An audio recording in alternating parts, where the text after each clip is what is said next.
I saw my father cry as the FBI cuffed him. The man who once screamed, "You're nothing without me now," knelt, begging me to save him. But I just turned away. If you think this is just an ordinary family story, you're wrong. Subscribe now to watch more addictive episodes from this. Madeline stood still in the fading glow of dusk, her reflection caught in the window of her bathroom. The glass was smudged from a long day's work flower fingerprints and streaks of caramel glaze left behind by her tired hands. Beyond the window, the neon sign flickered softly.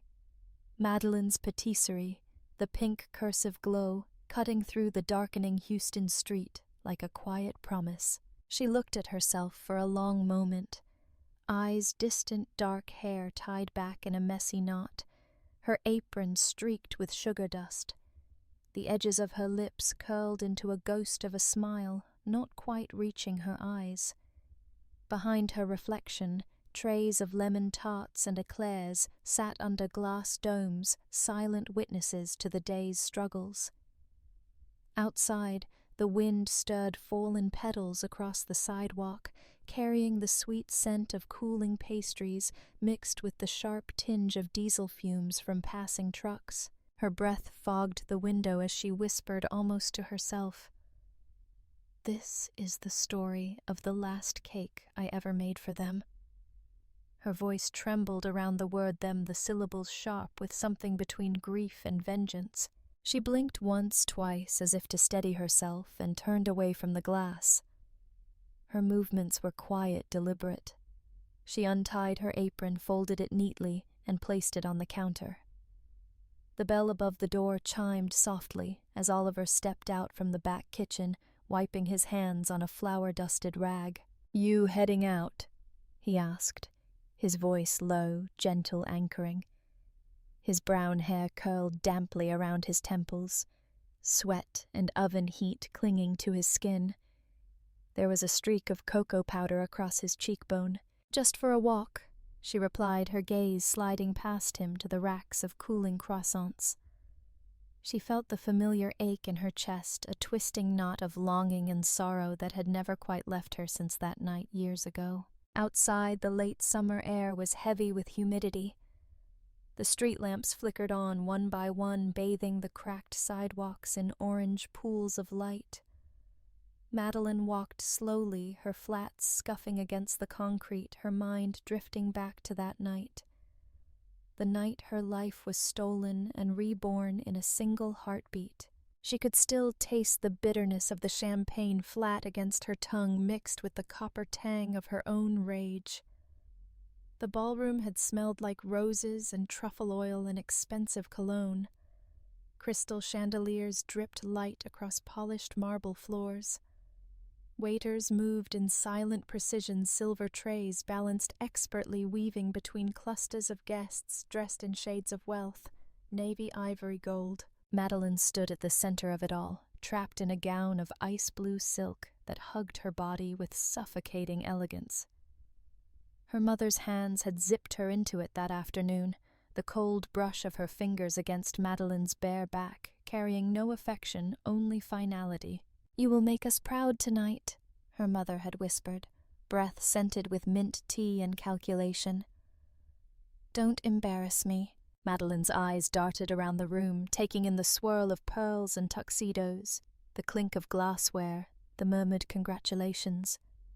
The engagement ring on her left hand felt like a shackle, a 6-carat diamond, emerald-cut, flawless clarity, her father's promise to the Sinclair family. "See how we bind our kingdoms together." Her fiancé, Richard Sinclair, smiled at her with his perfect white teeth, his palm resting possessively on her waist as he whispered drunken sweet nothings for the guests to overhear. But his grip tightened each time she shifted his fingers, pressing into her hip bone like a warning. She hated the smell of his cologne, too sharp, too heavy, choking her every time he leaned in. "You're shaking," he said softly, his smile never wavering. "Try to at least pretend you're happy." She turned her head just slightly so her hair shielded her eyes from his. Across the ballroom, her father laughed heartily with the mayor slapping him on the back. Her mother stood nearby, one hand delicately holding a champagne flute, her pearls gleaming against her throat. When their eyes met, her mother's mouth curved into a tight, approving smile. Madeline looked away quickly, bile rising in her throat. The room blurred around her, the music swelling, the scent of gardenias and beef tenderloin, the clatter of dessert plates. Her chest felt tight, like her ribs were iron bars closing in around her lungs. She felt her knees tremble under the weight of her choices, or rather the weight of choices made for her. The guests raised their glasses. Her father stepped forward, clinking his wine glass with a silver spoon, the sound ringing out like a starting gun. "Ladies and gentlemen," he began, his baritone carrying effortlessly across the room. "Thank you for joining us tonight to celebrate the engagement of my daughter Madeline to Richard Sinclair. This union is the culmination of decades of trust and partnership between our families, a future secured and a legacy strengthened." Applause. Smiles. Madeline felt the blood drain from her face. Her vision tunneled as her father continued to speak, the words echoing around her like distant thunder. She couldn't do it. She couldn't. Suddenly, her feet moved before her mind caught up. The cold marble under her heels, the rustle of her dress as she turned, stepping away from Richard's grip. The music paused.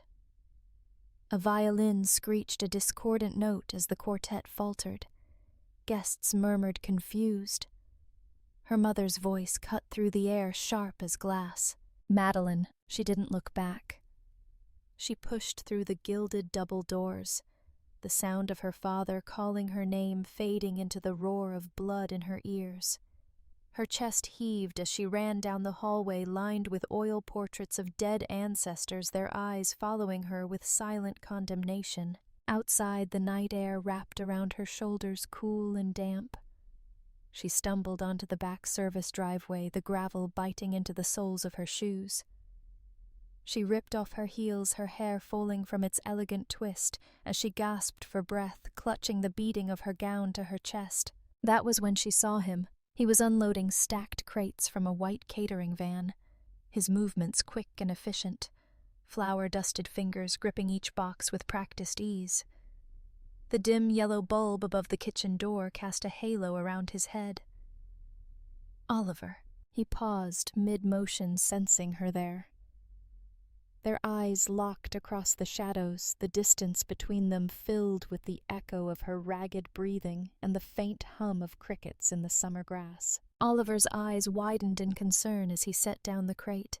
He stepped closer, his voice soft but urgent. "Miss, are you all right?" She opened her mouth to speak, but no words came out.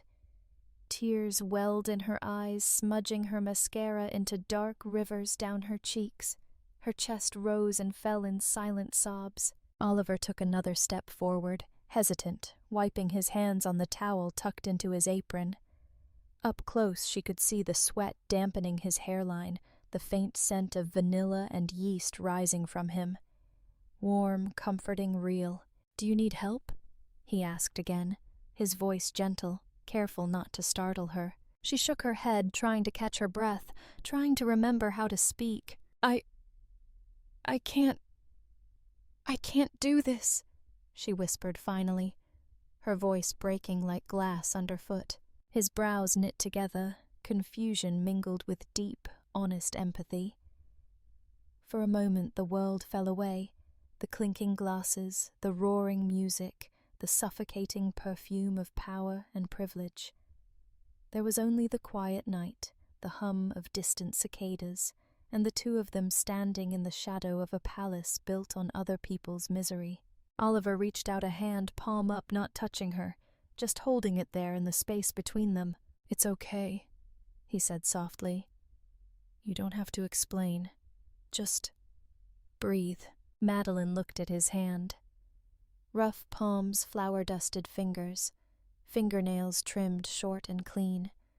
Hands that worked, that created, that fed people with something warm and good.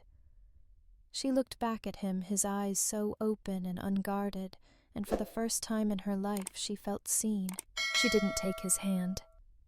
Instead, she wrapped her arms around her own waist, hugging herself tightly, as if trying to keep all the pieces from falling apart. But her gaze never left his, and in that fleeting moment, under the dim security light with her family's empire glittering behind her like a distant hell, Madeline knew something had shifted.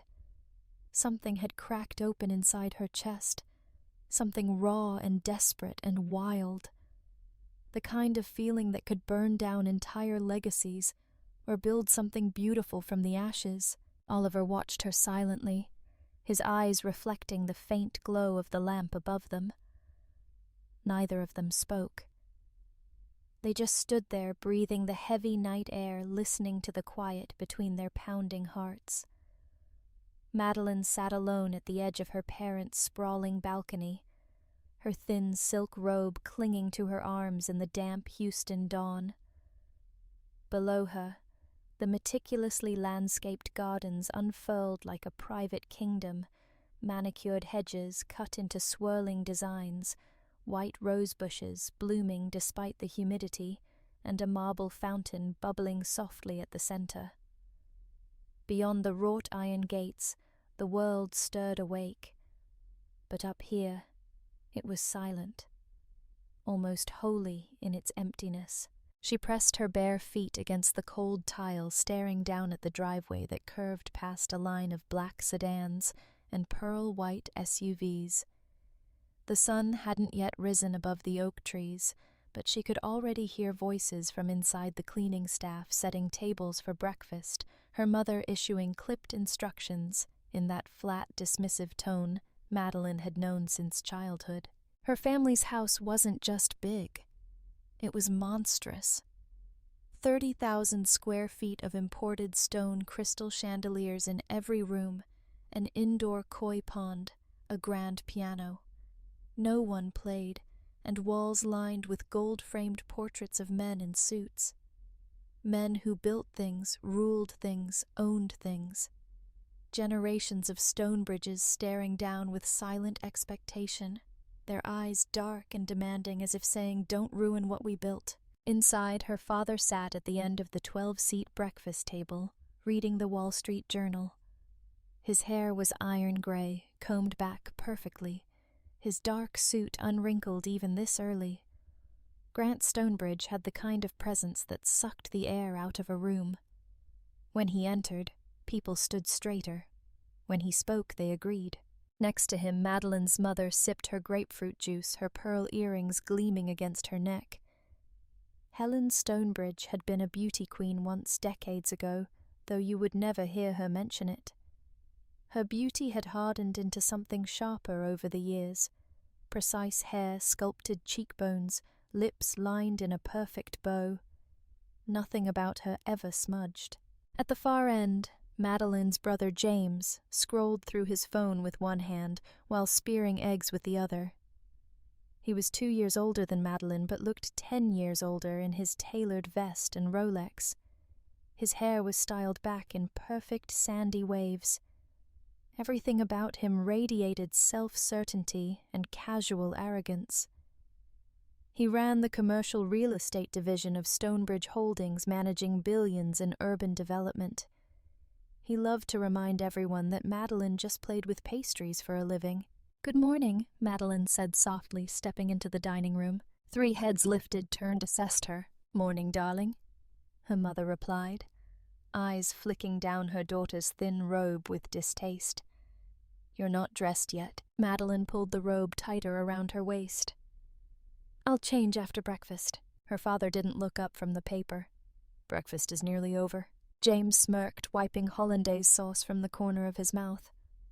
"Late night with your flour sacks again?" James Helen said sharply, though there was no real reprimand in her tone. She poured herself more juice nails, clicking lightly against the crystal pitcher. "We have a guest joining us shortly. Go change." Madeline froze, her gaze darting to her father. He folded the paper, laid it down, and finally looked at her with those steel-gray eyes that had never once looked at her with softness. "Sit," he commanded. She obeyed, perching on the edge of the chair, smoothing her robe over her knees, feeling exposed under their scrutiny. "There's an opportunity for the family today." He began, his voice low and even the voice of boardrooms and billion-dollar closings. "Mayor Wells is bringing his son to discuss an engagement." Madeline's stomach dropped. Her fingers clenched in her lap. "An engagement?" "Yes," her mother said, dabbing her lips delicately with a linen napkin. "They're looking to invest in the mid-city high-rise expansion. Imagine the headlines: Stonebridge Holdings secures second-term mayor with family alliance." It's elegant. Madeline's heart hammered against her ribs. "I'm not marrying someone for an investment." Her father's gaze sharpened, cutting into her like a scalpel. "It's not just an investment. It's a legacy. Something your little bakery could never understand." "I don't need him," Madeline whispered, her voice trembling. "I don't love him." Her brother scoffed. "Love. Christ, Mads, grow up. This isn't about love. This is about leverage. Do you have any idea how many men would kill for your life right now?" Her father leaned forward, folding his hands. "This family built everything you see. That bakery you cling to like a child's toy. Who do you think paid your tuition in Paris? Who signed the lease when the banks laughed in your face? You owe us." Tears burned her eyes, but she forced herself to meet his gaze. "I've repaid every cent you gave me. I don't owe you my life." A muscle in his jaw ticked. He exhaled through his nose, slow and measured, before speaking again. "You will marry Anthony Wells. You will smile, you will look beautiful, and you will ensure this family remains exactly where it belongs." Silence. Even James had stopped chewing his fork, frozen mid-air, as he watched the tension coil tight between father and daughter. Madeline's mother sighed, irritation flashing across her sculpted features. "Stop being dramatic, Madeline. Do you want to embarrass us in front of them? They're on their way." "No," Madeline whispered, her voice breaking. "I won't do it." Her father's eyes narrowed to slits. "What did you say?" She swallowed hard, lifting her chin, feeling her pulse pound against her throat. "I said no." For a split second no one breathed. Then, in a blur of movement, her mother rose from her chair napkin, falling to the floor, and slapped Madeline across the face. The crack of it echoed in the cavernous dining room. Madeline's head snapped sideways, hair falling across her eyes. She tasted blood where her teeth had cut into her cheek. The room swam as tears welled up and blurred her vision. "Don't you dare humiliate this family!" her mother hissed, voice trembling with fury. "You ungrateful little girl!" Madeline pressed her hand to her burning cheek, breathing, ragged chest heaving as humiliation roared through her veins. Her brother looked away, pretending to check his phone. Her father simply stared at her, unblinking, unfeeling. From the hallway entrance, a soft noise broke the silence, a quiet gasp. Madeline turned her head eyes, searching past her family's frozen expressions. There, half hidden behind the catering trolley, stood Oliver. He wore a simple white shirt, sleeves rolled to his forearms, flour streaked across his chest. His dark curls were damp with sweat from the morning bread making. In his hands he held a tray of fresh croissants, butter gleaming gold under the dining room lights. His brown eyes were wide with shock, locked on Madeline's tear-streaked face. For a moment their eyes met, hers filled with pain and defiance, his filled with a silent, helpless agony. He opened his mouth to speak, but stopped himself, glancing at Mr. Stonebridge's thunderous expression. "Leave it and go," Madeline's father barked. Oliver nodded quickly, placing the tray on the sideboard before backing out of the room, his gaze lingering on Madeline until the last possible second. Then he was gone, swallowed by the corridor, the scent of fresh pastry lingering in his absence. The moment the door swung closed behind him, Madeline let out a shuddering breath. Her cheek throbbed where her mother's palm had landed. Her father leaned back in his chair, satisfied, as if a decision had finally been made. "Clean yourself up," he ordered, "and remember who you are." Madeline sat very still as the room fell back into motion. Her mother picked up her napkin and resumed sipping her juice as if nothing had happened. Her brother scrolled idly through emails, brow furrowed in mild annoyance. But inside Madeline something shifted. Something small and bright and dangerous. The sting on her cheek would fade. The taste of blood would wash away. But that moment, that slap, that humiliation, Oliver's silent witness to it all, would ignite a flame she never knew she carried. She stood abruptly, chair-scraping against marble, and walked out without another word. Behind her, her father's voice rumbled across the dining room, heavy with finality. "This is your duty, Madeline. Don't make us teach you again." But Madeline didn't hear him. She was already halfway down the hallway, her heart pounding, her thoughts a chaotic roar. All she could see was Oliver's eyes, the way he looked at her like she was human, not an asset. And in that moment, she knew whatever happened next, she could never go back to being theirs again. Madeline walked aimlessly under the rising sun, her heels in her hand silk dress dragging across the damp sidewalks of downtown Houston.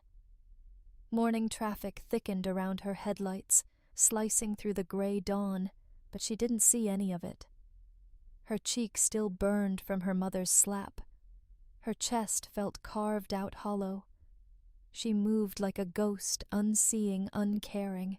The faint smell of butter and caramel hit her before she saw the storefront. Her steps faltered as she glanced up.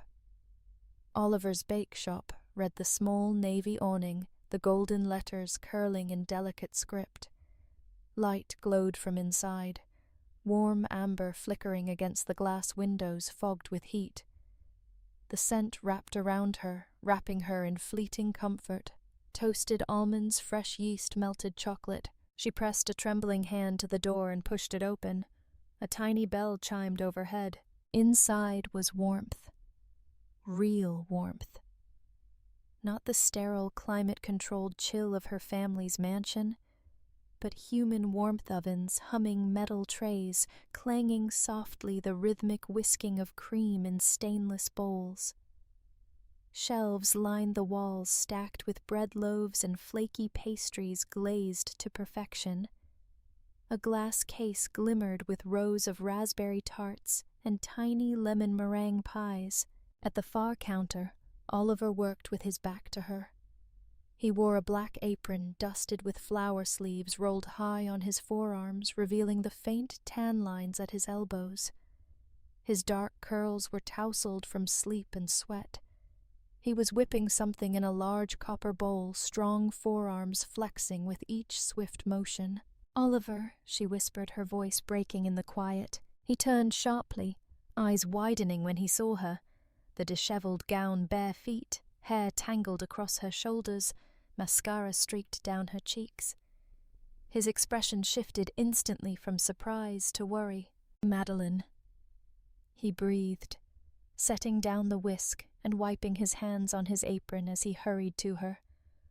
"What happened?" She opened her mouth to answer, but nothing came out. Her knees buckled and he caught her by the arms just before she collapsed. His grip was firm, grounding the scent of vanilla and cinnamon clinging to his skin. She clung to him as silent sobs shook her body. Hey, it's okay," he murmured, leading her to a small wooden stool by the counter. "Sit here. Just breathe for a second." She sat trembling, staring at the flour-sprinkled floor. He moved around the kitchen, efficient and calm, pouring milk into a small pot, breaking chunks of dark chocolate into it. The rich scent of cocoa filled the air. The rhythmic clink of his spoon stirring the warming milk was hypnotic. He set a steaming mug in front of her. "Drink.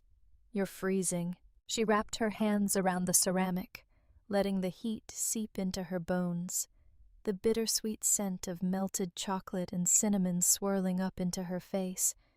Tears dripped silently onto the rim of the cup. Oliver crouched down so their eyes were level. His gaze searched her face, gentle and unwavering. "Tell me what happened." She shook her head, biting her lip to keep from sobbing again.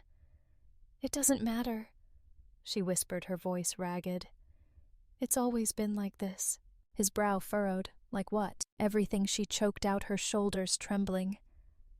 Nothing I do is ever right. I'm never enough. They choose everything for me. Who I love, what I wear, what I become. I'm just a pawn in their games. Oliver stayed silent, letting her words hang between them, the early sunlight slanting through the bakery window to cast golden stripes across her tear-streaked cheeks. Then he asked softly, "Are you happy, Madeline?" Her eyes snapped up to his.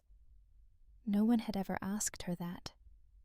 Not her father, not her mother, not her brother, not even her supposed friends at those endless charity galas. The question carved through her chest like a blade. Her lips parted, trembling, but no sound came out. Tears spilled down her face, hot and silent. "Hey," he whispered, reaching out. His thumb brushed gently under her eye, wiping away a tear. "It's okay if you're not. It's okay to want something different." She let out a broken sob, clutching the hot chocolate to her chest like a lifeline. "I don't know how to want anything," she gasped. "I don't even know who I am without them." He didn't speak, just stood slowly and moved behind the counter.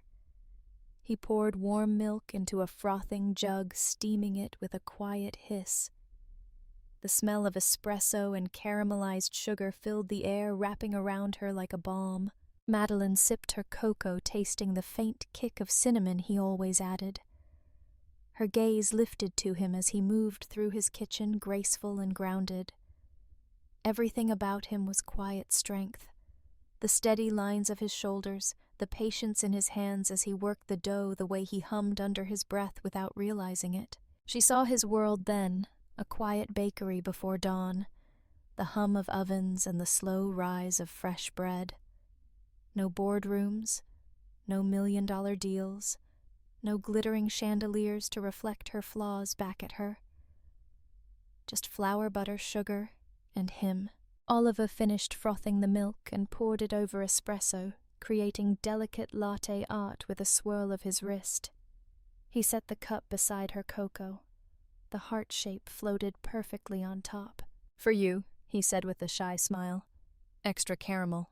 I know you like it sweet." She stared at the latte, her tears dripping onto the foam, blurring the perfect heart. Her chest tightened painfully. "You're too good to me," she whispered. He shrugged, eyes glinting softly. "Someone has to be." She let out a ragged laugh that turned into another sob. Oliver stepped around the counter and pulled her gently to her feet. She swayed against him, her forehead pressing into his chest, the starched cotton of his shirt scratchy against her cheek. His arms wrapped around her shoulders, wide and warm, caging her in a safety she had never known. He smelled like butter and cinnamon, like earth and warmth and honesty. She could hear his heart beating under her ear, strong and steady. "You don't have to go back there," he murmured into her hair. "You know that, right? You could stay here, with me." She squeezed her eyes shut, tears wetting his shirt. "They'd never let me go. They can't stop you if you leave," he whispered, his lips brushing her temple. "They can only control you if you let them." She sobbed again, her arms curling around his waist, clinging to him like a drowning woman to driftwood. The kitchen around them glowed golden in the rising sun. Copper pots gleaming on their hooks, dough rising in proofing baskets, fresh loaves crackling as they cooled on racks. She realized then that this kitchen, this tiny bakery with its scuffed tiles and humming ovens, felt more like home than her family's mansion ever had. Here the air smelled of life, not sterile money. Here she could breathe. Oliver held her tighter, resting his chin on the top of her head. Outside the city roared to life, car horns, buses, the faint strains of a saxophonist warming up down the block. But inside the bakery, there was only quiet. The quiet of flour settling, the quiet of two hearts beating in fragile unison. She pulled back just enough to look up at him, her eyes swollen and red. His thumb brushed gently along her jaw, tracing the fading bruise on her cheekbone. "I don't deserve you," she whispered. He smiled soft and sad and infinitely kind. "Maybe, but I want you anyway." And there, under the soft yellow kitchen lights, standing barefoot in a ball gown stained with tears and cocoa, Madeline let herself believe, for the first time, that maybe love could be simple. Maybe it could be this warm milk cinnamon and the quiet certainty of a man who saw her as a person instead of a transaction. He bent down, pressing his lips to her forehead. Her eyes fluttered closed tears spilling hot and silent down her cheeks. In that kitchen, the smell of fresh bread and cocoa rose like a prayer. Outside, the towers of Stonebridge Holdings glittered in the dawn. But here in this small golden world, Madeline felt her heart beat for herself for the very first time. The knock came just after dawn, a thunderous pounding that rattled the bakery's glass front door. Madeline startled awake on the small couch in Oliver's office, blinking blearily at the pale grey light creeping through the windows. The wool blanket slipped off her shoulders as she sat up, confusion swirling in her foggy mind. Oliver was already at the door, his back tense under his thin t-shirt. From her seat, Madeline saw only a sliver of the morning street beyond his silhouette, and then the shape of a tall man filled the frame, blocking the rising sun entirely. "Mr. Stonebridge," Oliver said tightly, his voice low. Madeline froze. Her chest constricted as she stumbled to her feet, the panic sharp and sudden tearing away the brief peace of the night before. She smoothed her wrinkled dress with shaking hands, her fingers trembling so badly she could barely grip the fabric. "Move," Grant Stonebridge commanded. Oliver hesitated for half a second before stepping aside, his eyes darting worriedly to Madeline. Her father swept into the bakery like a storm, his dark wool coat swirling around his legs, polished shoes echoing against the scuffed tiles. 2 silent security guards followed behind him, their eyes cold and flat. "Get your things," he barked at her, not even sparing Oliver a glance. "We're leaving."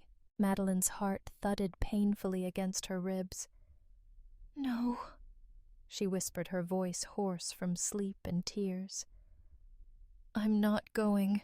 Grant's eyes snapped to hers, grey and sharp and merciless. "Do you think this is a game?" he snarled, stepping closer until she could smell the faint bite of whiskey on his breath. "You think I don't know what you've been doing? Sneaking off to this bakery?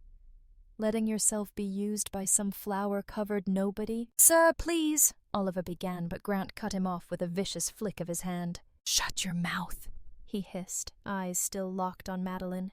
"You don't speak to me." Oliver's jaw clenched, but he said nothing, his fists tightening at his sides. "Dad, please." Madeline whispered, tears filling her eyes. "Please don't do this." "You are coming home," Grant growled, grabbing her upper arm so tightly she gasped in pain. "You will end this nonsense immediately, or so help me God." He yanked her closer until their faces were inches apart, his grip bruising against her skin. "I will cut you off entirely," he whispered, each word dripping with venom. "No trust fund, no shares, no apartment, nothing." The room spun around her. Her breath came in shallow, ragged gasps as fear and grief twisted together in her chest. Her life flashed before her eyes, the private schools, the Paris patisserie, the sleek downtown apartment her father's lawyers leased in her name. All of it funded by him. All of it leverage. Her knees threatened to give out as the truth settled in her bones. He wasn't her father. He was her warden, and she was nothing but a pawn on his board. "I don't want your money," she whispered, the words tumbling out before she could stop them. His eyes narrowed. "You need my money." She shook her head, tears spilling down her cheeks. "No, I don't."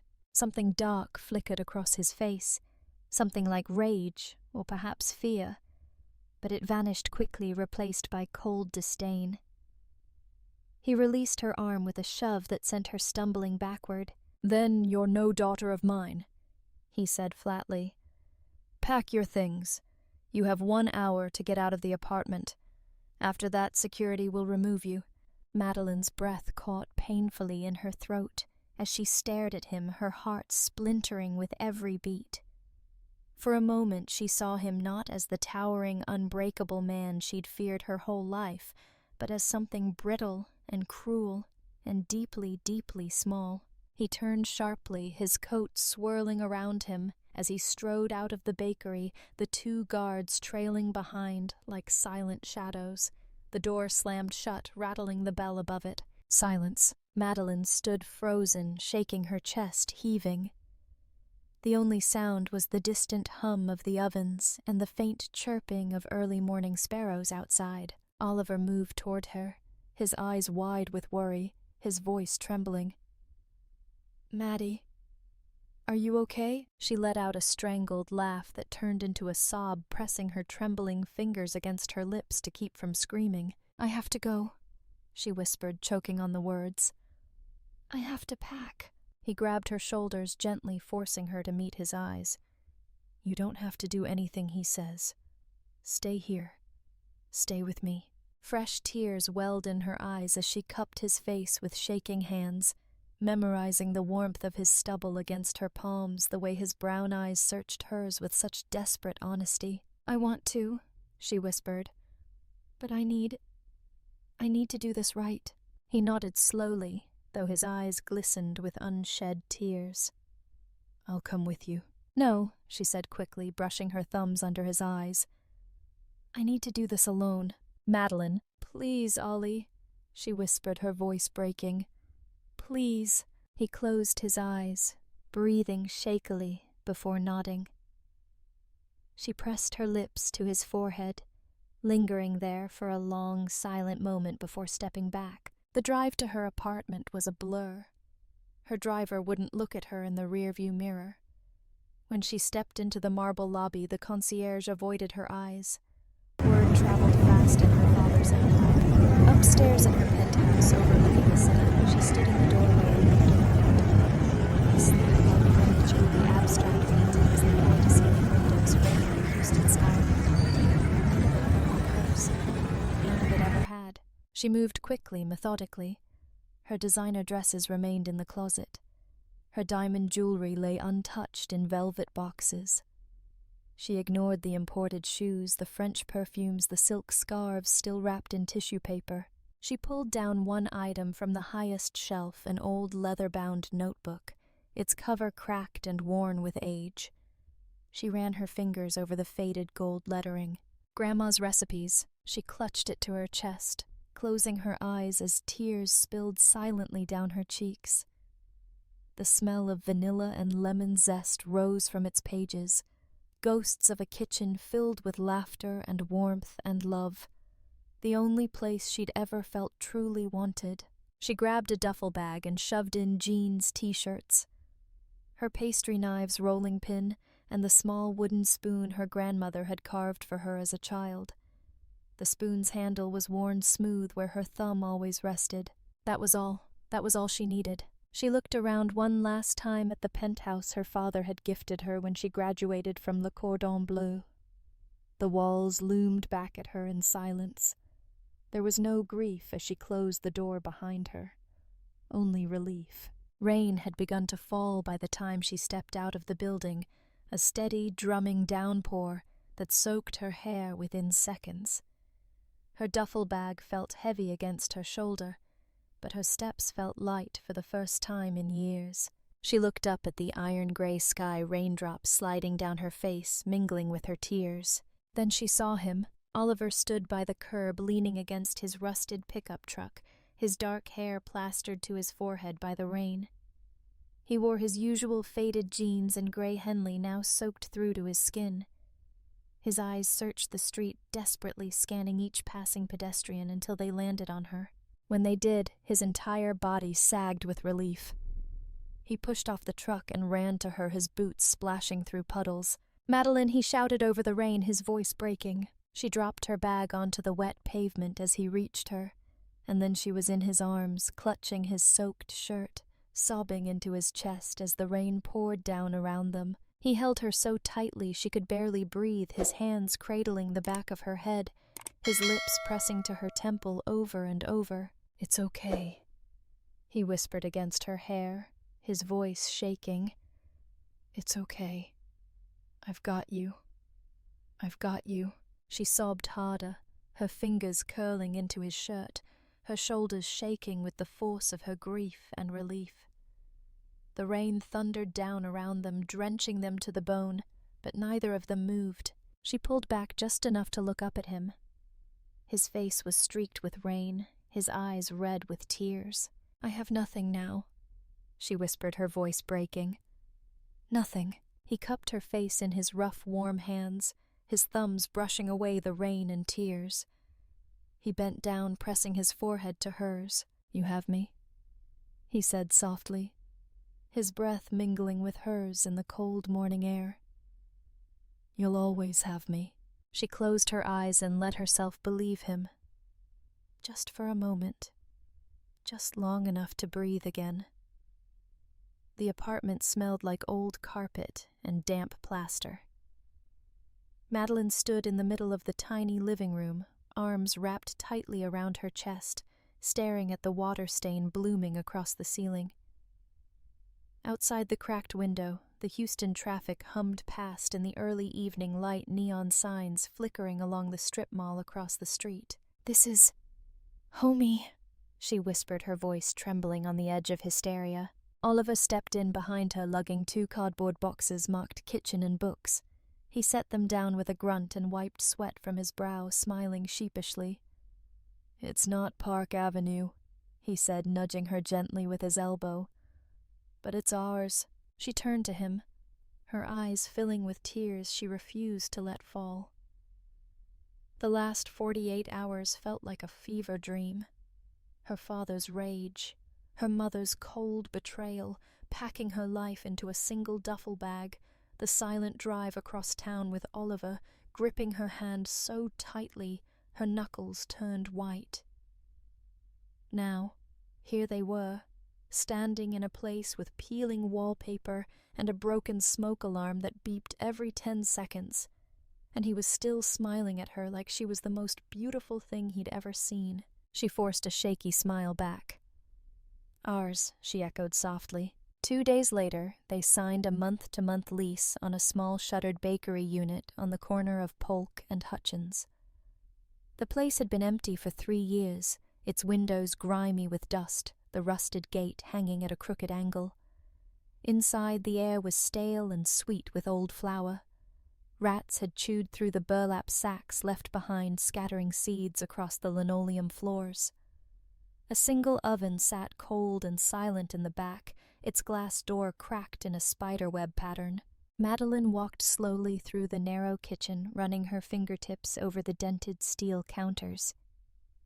She closed her eyes, breathing in the ghosts of cinnamon and yeast and burned caramel that still clung to the walls. "I can make this work," she whispered. Oliver stood in the doorway, leaning against the peeling frame with his arms crossed over his chest.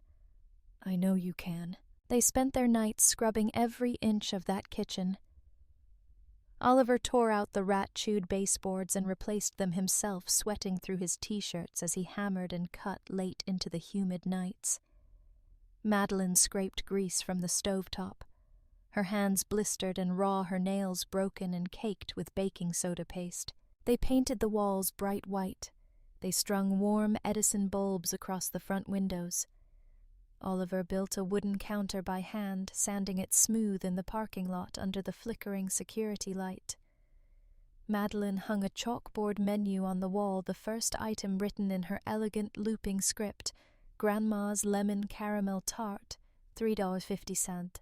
On opening day, Madeline woke up at 3:00 a.m.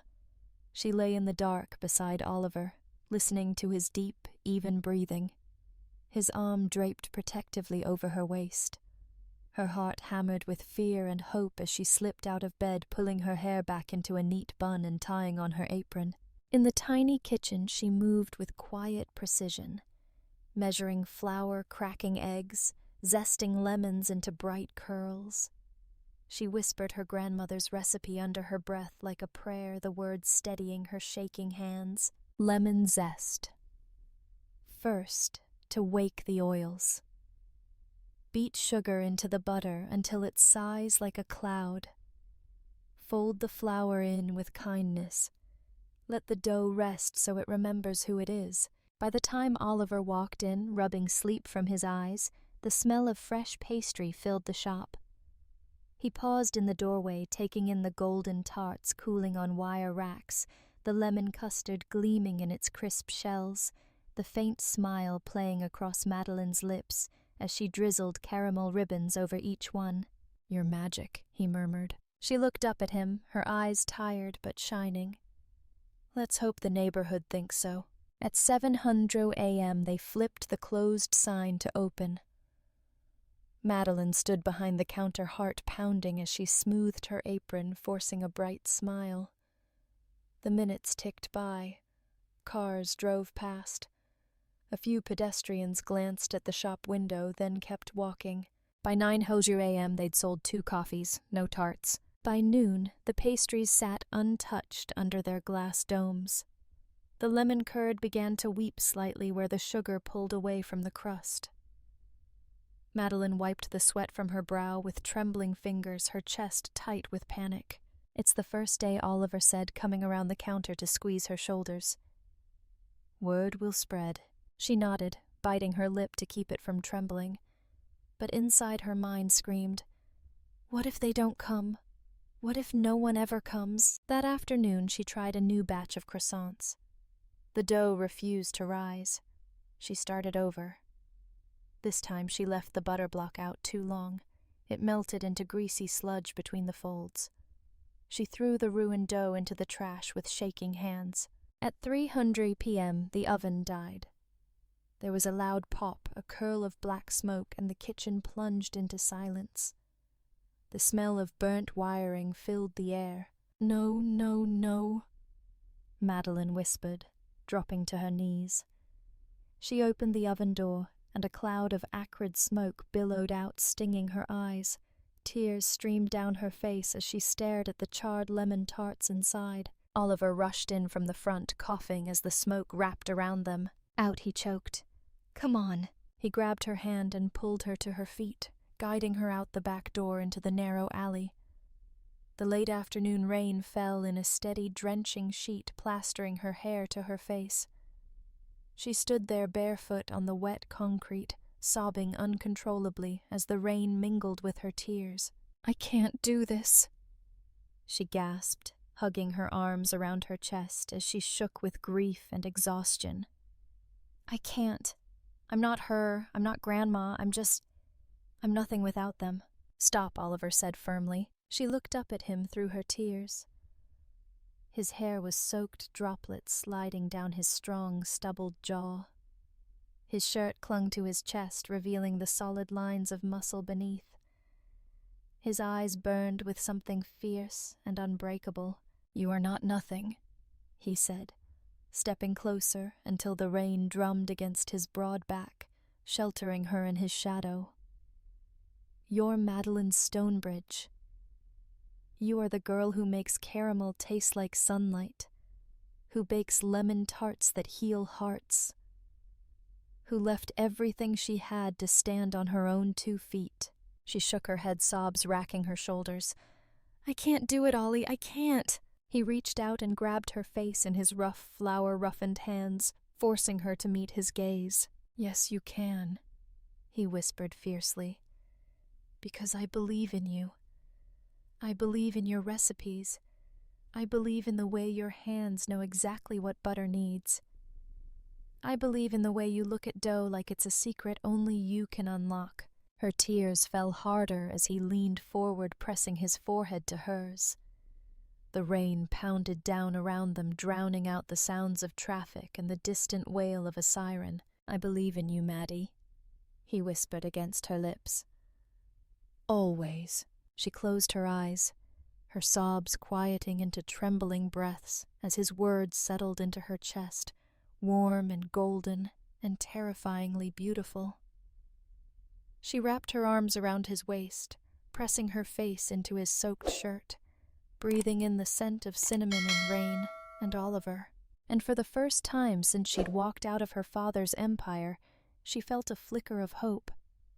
Small, fragile, but alive. Madeline woke at 3:17 a.m. with the taste of lemon on her tongue. She lay in the dark for a moment, staring at the water-stained ceiling of their tiny apartment, her heart thudding softly in her chest. Rain drummed against the windows, and beside her, Oliver snored lightly, his arm curled around her waist, warm and heavy with sleep. She slipped out from under his arm and tiptoed to the small wooden desk they'd wedged between the kitchenette and the living room couch. The leather-bound recipe notebook lay waiting. She ran her fingers over its cracked cover, feeling the embossed gold letters flake away beneath her touch. Grandma's recipes. She flipped it open, scanning the faded ink, the looping cursive notes scribbled in the margins. Her grandmother's lemon caramel tart. She hadn't baked it since she was 14, standing on a step stool in that sunlit kitchen with the yellow gingham curtains, her hair tied back with a red ribbon.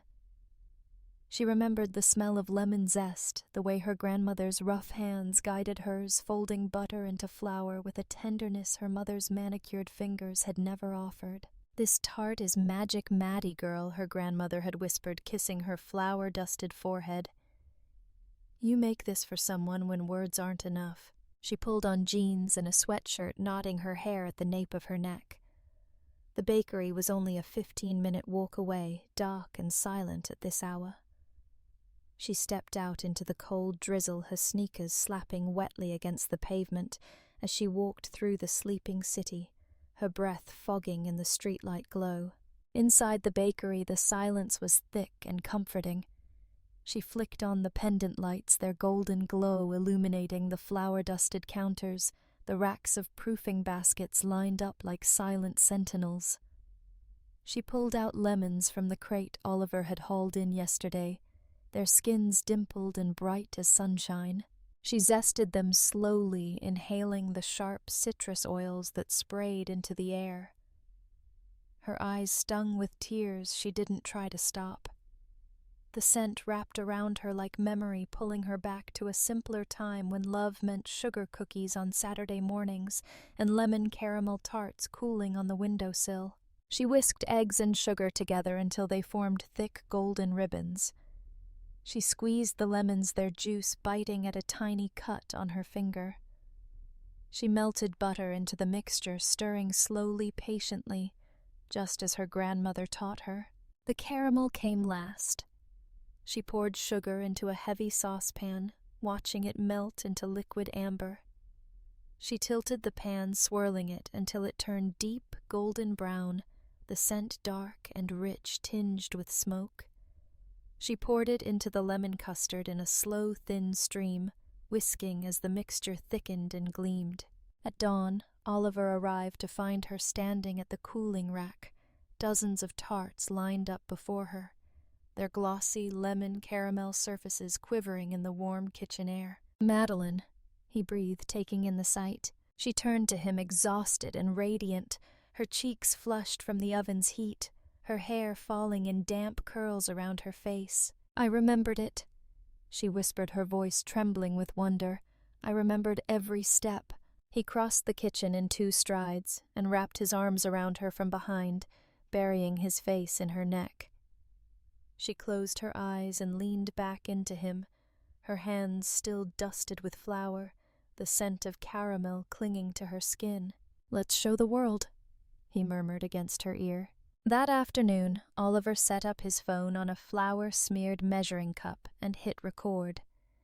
The video was shaky, amateurish. Madeline stood in front of the rack of lemon caramel tarts, wearing her flour-dusted apron, her hair pulled back into a messy bun. Her eyes were puffy with exhaustion, but they sparkled with something fierce and unbreakable. She smiled shyly at the camera. "Hi, I'm Madeline.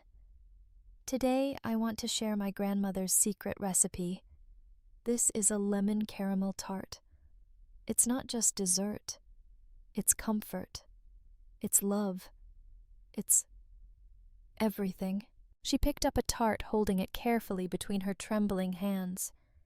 The golden caramel gleamed under the bakery lights, tiny crystals of sea salt glittering on its surface.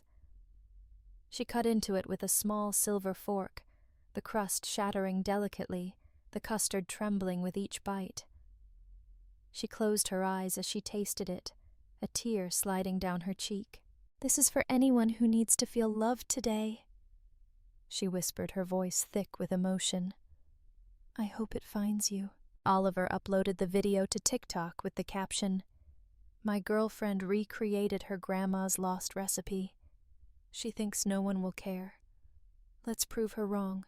They went to bed that night, wrapped in each other's arms on the narrow couch in the bakery office, exhaustion pulling them under before they could check their phones. The next morning, Madeline woke to the sound of her phone buzzing non-stop.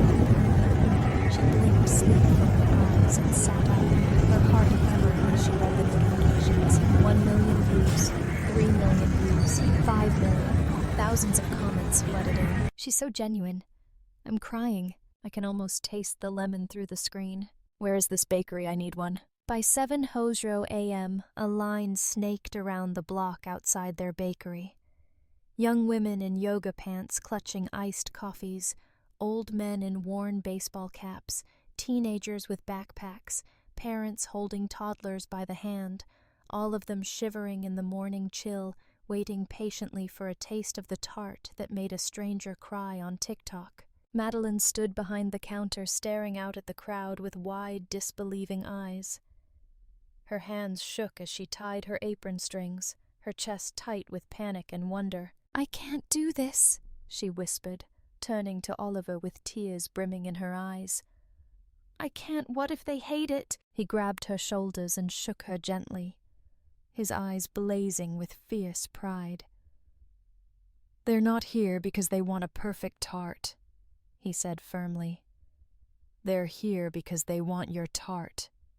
They want you." The bell above the door chimed as the first customer stepped in, a young woman with pink hair and tears in her eyes. She clutched her phone to her chest as she approached the counter. "Are you Madeline?" she asked softly. Madeline nodded, her voice lost in her throat. The woman's eyes filled with tears. Can I please have your lemon caramel tart?" Madeline's hands shook as she boxed up the tart, sliding it across the counter. The woman took it carefully like it was something holy. "Thank you," she whispered, her voice cracking. "I needed this today." Madeline watched her leave, clutching the box to her chest, and something broke open inside her. Tears spilled down her cheeks as Oliver came around the counter and pulled her into his arms. She sobbed against his chest, her shoulders shaking with relief and disbelief and wonder. "I did it, Ollie," she gasped between sobs. "I really did it." He laughed softly, his own eyes shining as he kissed the top of her head. "I knew you would," he whispered. "I knew you would." The bakery buzzed around them, the ringing of the bell, the hum of conversation, the smell of fresh lemon and caramel wrapping around them like a blessing. Madeline looked up at Oliver, her face wet with tears and flour and joy, and pressed her lips to his. The kiss was warm and desperate, tasting of salt and sugar and everything they had built together. Outside, the line stretched around the block, the early morning sun glinting off car windshields as the city woke to the scent of lemon caramel and hope. Grant Stonebridge stood at the edge of the conference room window, staring down at the gray Houston streets 30 floors below. Rain lashed against the glass in thin, angry streams, blurring the world into a smear of headlights and asphalt. Behind him, the room was silent, except for the ticking of the Cartier clock mounted on the wood-paneled wall. His reflection in the glass was harsh under the fluorescent lights. Gray hair, meticulously combed back, charcoal suit, sharp and unforgiving jaw clenched so tight the muscle twitched in his cheek. He barely recognized himself anymore. Once his eyes had burned with certainty, with conquest. Now they burned with exhaustion and fear. He turned sharply to the table where a half-dozen of his top executives sat frozen in terrified silence. Bankers, lawyers, partners, men who had once vied for his approval now shrinking under the storm in his gaze. "Say it again," he ordered, his voice low and lethal. The CFO swallowed hard, shifting the papers in his shaking hands. "Sir, the offshore accounts were flagged last week. Cayman froze the funds pending investigation. Singapore followed this morning. The IRS is aware." Grant's fist slammed down on the conference table so hard the crystal water glasses jumped, one toppling onto its side, water spreading across the polished mahogany like a stain of defeat. No one moved to right it. "Fix it," he snarled through clenched teeth. The CFO's eyes darted to the others, panic bleeding through his thin professionalism. "We're trying, Mr. Stonebridge, but the development loan defaults triggered the bank covenants. The Mid-City project is underwater by $80 million. The inspectors shut down the northern tower yesterday, and—" "And what?" Grant roared, his voice cracking with fury. "And the man choked out. The contractors walked out this morning. They haven't been paid in 2 months. Sir, we can't hide this anymore. There's no more money to shuffle. We're exposed." Silence fell heavy across the room. The rain outside pounded harder, the sky darkening into a bruised purple. Grant's eyes burned with rage as he swept the table with his glare. Exposed. The word echoed in his mind, cold and humiliating. For decades he'd built Stonebridge Holdings into an empire, manipulating markets, crushing competitors, silencing regulators with perfectly timed donations. Now everything trembled at the edge of collapse. He turned back to the window, staring into his own eyes reflected in the rain-streaked glass. Behind him no one dared speak, no one dared move. His empire was crumbling, and the silence of his men confirmed it. That night the mansion was silent except for the whispering storm against the windows. Helen Stonebridge sat at her vanity, staring at her reflection in the gilded mirror.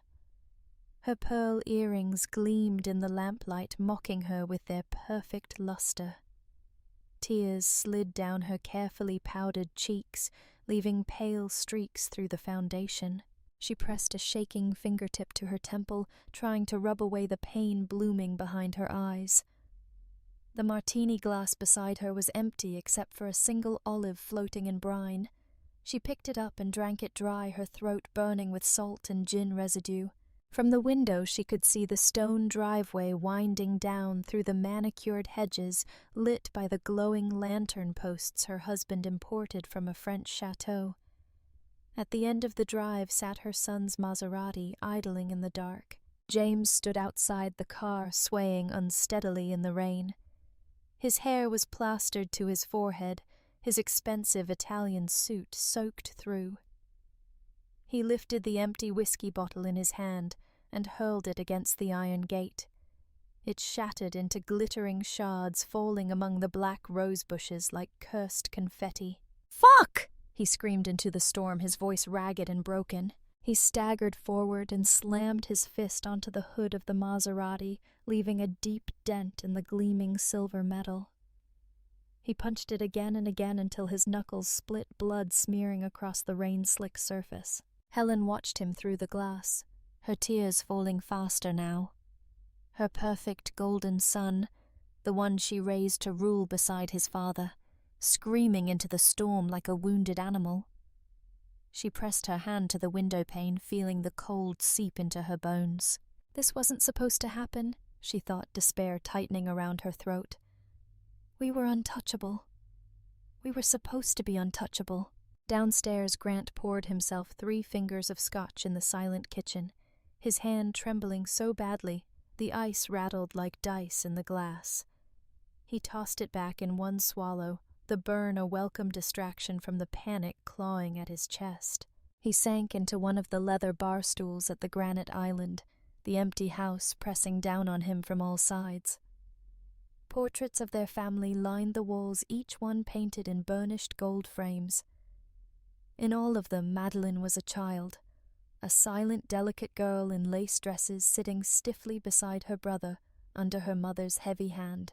Madeline. His jaw clenched at the thought of her name. Useless, rebellious, gone.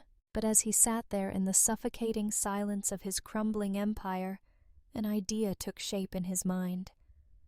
His lips curled into a thin, cold smile. She wasn't gone. She was out there somewhere baking pies and cookies for peasants. He scoffed under his breath, shaking his head at the stupidity of her choices. But then the thought came again, darker, sharper, like a shard of glass pressed against his throat. She has money, not Stonebridge money, no. But social media buzzed with whispers of her bakery, viral videos, lines around the block, people crying over her tarts like they were holy relics. A pathetic enterprise, yes, but profitable. His smile widened as he poured himself another scotch. He imagined her walking into his office apron dusted with flour, trembling with fear and desperation. He would open his arms. He would forgive her, welcome her back into the fold. And she would save them. She would pour her little bakery profits into Stonebridge Holdings, and when he was done with her, he downed the drink in one gulp. She would learn what it meant to choose love over family. Upstairs, Helen finally tore herself away from the window, wiping her tears with trembling fingers. She opened her phone and scrolled mindlessly through the news feeds until a headline caught her eye. Baker's lemon caramel tart video hits 10 million views. It tastes like hope, customers say. She clicked on the video. It loaded slowly, the Wi-Fi lagging under the storm. Madeline's face filled the screen. Hair tied back messily, eyes puffy with exhaustion, but shining with gentle pride. She spoke softly about her grandmother's recipe, her voice trembling with quiet emotion. When she tasted the tart, tears slid down her cheeks. Helen watched in silence, her hand covering her mouth. For a moment the tears in her own eyes were not of grief, but something closer to longing. Madeline looked so alive, so real, so free. Then the door opened behind her. Helen Grant said curtly, "Pack a bag. We're going to see Madeline in the morning." She turned slowly to face him. He stood in the doorway, shadowed and monstrous against the hallway light, his face carved in stone. "You think she'll help us?" she asked weakly. His eyes gleamed with cold certainty. "She will. She's family." Helen looked back at Madeline's glowing face on the phone screen, a silent tear sliding down her cheek. God forgive us, she thought, as Grant turned and stalked away down the darkened hall. Downstairs, James stumbled in from the rain, his hair dripping blood smeared across his split knuckles. He kicked off his ruined shoes, mumbling curses under his breath. As he staggered past the marble staircase, he caught sight of Madeline's childhood portrait hanging in its ornate frame. His eyes narrowed, glassy with rage and gin. "Stupid bitch," he slurred, spitting onto the marble floor. "You think you're better than us now? We'll see." He stumbled up the stairs, the echoes of his drunken curses fading into the silent, cavernous halls. Outside, the storm raged on lightning, splitting the sky into shards of blinding white, illuminating the Stonebridge mansion in flickering bursts. Inside, the Empire quaked under the weight of its secrets, and for the first time in his life, Grant Stonebridge felt afraid. The bell over the bakery door chimed softly, its delicate jingle lost amid the clatter of trays and quiet murmur of early customers. Madeline didn't look up from where she stood behind the counter, her hands dusted with flour as she pressed pastry dough into small tart pans with patient precision. The morning rush had passed, leaving behind the faint scent of lemon zest and roasted espresso warmth lingering in the cool autumn air, drifting through the cracked window. "Excuse me, miss," came a voice, deep, resonant, impossibly familiar. Her chest seized. She froze, mid-motion, fingers buried in dough breath caught like a trapped bird in her throat. Slowly she lifted her gaze. Grant Stonebridge stood in the doorway, his massive frame blocking the pale sunlight behind him. He wore his power like always. Navy suit, tailored to perfection, gold cufflinks glinting as he removed his sunglasses and slipped them into his breast pocket. But up close under the bright bakery lights, she saw it, the thin sheen of sweat on his forehead, the tremor in his jaw, the desperation tightening the corners of his mouth. "Daddy," she said softly, the word tasting foreign on her tongue. For a moment his face flickered with something real, exhaustion perhaps, or regret. He stepped forward, careful as if she might spook and bolt. "Madeline?" He said, his voice trembling just enough to crack the iron authority it always carried. "Look at you." She didn't move, didn't speak. Her hands pressed deeper into the dough, grounding herself against the countertop's cold marble. He glanced around the bakery, taking in the wooden beams strung with fairy lights, the chalkboard menu written in her neat cursive, the line of delicate pastries gleaming under the glass display. Customers sipped coffee at small round tables by the window, their conversations a quiet hum around them. None of them paid attention to the imposing man standing in the middle of the bakery, his suit steaming slightly as the morning chill melted off him. Grant turned back to her, eyes shining with unshed tears. "You've done so well," he said hoarsely. "I watched your video. That lemon caramel tart.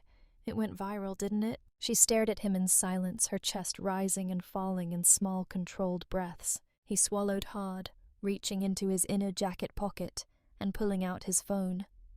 With shaking fingers, he opened a news app and turned the screen to her. The headline read, "The lemon tart that broke the internet. Meet Houston's baking prodigy." Her face filled the screen, smiling shyly, in her flour-dusted apron eyes, alight with quiet triumph. "I've read every article," he whispered, his voice cracking around the edges. "I've watched every video. I've missed you, Madeline." Something flickered across her face, a shadow quick and fleeting. She pressed the heel of her hand into the dough, folding it over itself with ruthless efficiency. "Why are you here, Dad?" she asked quietly. His shoulders slumped. The power slipped off him like an old coat, leaving behind a man who suddenly seemed smaller, older, worn at the seams. Things aren't good at home," he said, voice low, as if admitting weakness to anyone, even her, might split him in two. "There were some bad investments. Some mistakes. Your brother is struggling to keep the contracts afloat. Your mother is... she's not well. And He broke off, shaking his head. "I need your help, sweetheart," he whispered. The word sweetheart hit her like a slap, but her face remained blank, her hands never stopping their rhythmic folding of the dough. He stepped closer, lowering his voice so only she could hear. "We're family, Madeline. We've always been family. I know I wasn't always kind. But I'm so proud of you. You've built something incredible here. Something real. You're strong. You're everything I hoped you'd be." Tears welled in his eyes. They didn't fall. "Please," he whispered. "Help us this one time. Help me. I can't lose everything I've built." Silence settled between them, thick and suffocating. The bakery clock ticked loudly in the hush, marking each second with cold precision. Madeline lifted her eyes to him, and in them he saw nothing. No anger, no love, no hatred. Only emptiness, like staring into a dark lake on a moonless night. Slowly, she peeled off her flour-dusted gloves and placed them neatly on the counter. She wiped her hands on her apron, fingers trembling only once before going still. "Okay," she said softly. His breath left him in a shaky rush relief washing across his lined face. He reached for her as if to pull her into an embrace. She stepped back. "I'll help," she said, her voice flat and calm and unbreakable. "But only on my terms." He nodded away, swallowing his tears. "Anything, sweetheart. Anything." The bell above the door chimed again as Oliver walked in, hair damp from the drizzle outside the sleeves of his flannel rolled up over strong forearms, flour smudged across his cheek. He paused when he saw Grant's eyes narrowing with quiet hostility. Madeline felt Oliver's gaze burn into her as she tied her apron strings tighter, turning back to the cooling racks stacked with trays of lemon caramel tarts. "Madeline," Oliver said carefully, his voice low but taut. "Can I talk to you in the back?" She glanced at him over her shoulder. His eyes were dark with concern, with something dangerously close to fear. He glanced at her father, then back to her, his jaw clenched tight enough to crack. "Please," he said softly. She nodded once and followed him through the swinging door into the kitchen. The warm scent of butter and sugar wrapped around them, but it did nothing to ease the chill between them. Oliver turned to her, his eyes searching hers desperately. "What did he want?" he asked, his voice shaking with restrained anger. She untied her apron and set it down carefully, smoothing the creases with trembling fingers. "He needs help," she whispered. "Help?" Oliver echoed, his brows knitting together in disbelief. "Madeline, it's a trap. You know it is. He doesn't care about you. He never has. He's using you. He'll destroy you again." She looked up at him, and for the first time in days, her lips curled into a small, sad smile. "I know," she said softly. He stared at her, stunned into silence. She stepped closer, pressing her palms to his chest, feeling the rapid thud of his heart beneath her fingertips. "I know exactly what I'm doing, Oliver," she whispered, her voice low and unbreakable. "This time I'm not the girl he raised. I'm the woman he created." He cupped her face in his flour-roughened hands, his eyes filling with tears. "I'm scared for you," he whispered, his voice cracking. "I can't lose you to him again." She leaned up and pressed her lips to his softly tasting salt and sugar and the faint bitterness of regret. "You won't," she whispered against his mouth. "You won't lose me." Outside, the bakery bustled with customers sipping cappuccinos and biting into warm, flaky pastries, unaware of the war brewing in the quiet of the kitchen. Inside, Madeline rested her forehead against Oliver's chest. Her eyes closed, her mind already calculating every move, every sacrifice, every necessary cruelty. Because this time she wasn't fighting for their love. She was fighting for revenge. The bakery lights burned long past closing that night. Madeline stood alone in the back kitchen, the warm scent of lemon sugar and browned butter lingering in the air like a lullaby. But her movements were not gentle, not tonight.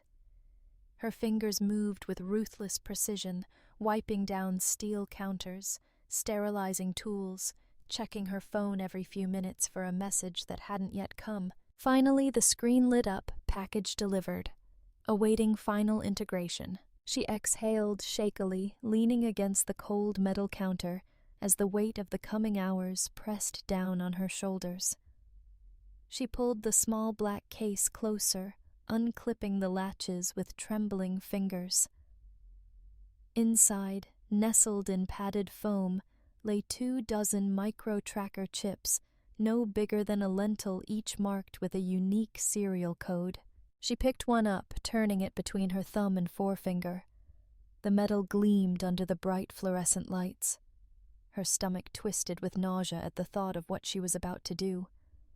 But there was no other way. She had tried kindness. She had tried obedience. Now she would try ruthlessness.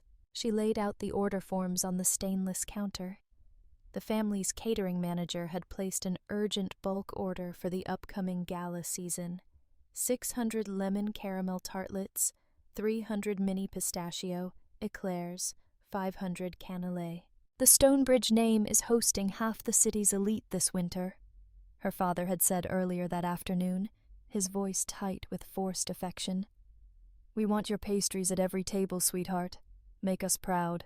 "Make us proud." The words curdled in her chest like spoiled cream. She set down the chip and pulled out her grandmother's leather recipe notebook. Hidden in a carved-out section of the pages was a second phone, untraceable, encrypted, unregistered. She powered it on and typed a short message. Stage 1 initiated. Within seconds, a reply came. "Tracker sync confirmed. FBI cybercrimes unit standing by." Madeline let out a shaky breath. Her knees trembled so badly she had to grip the counter to stay upright.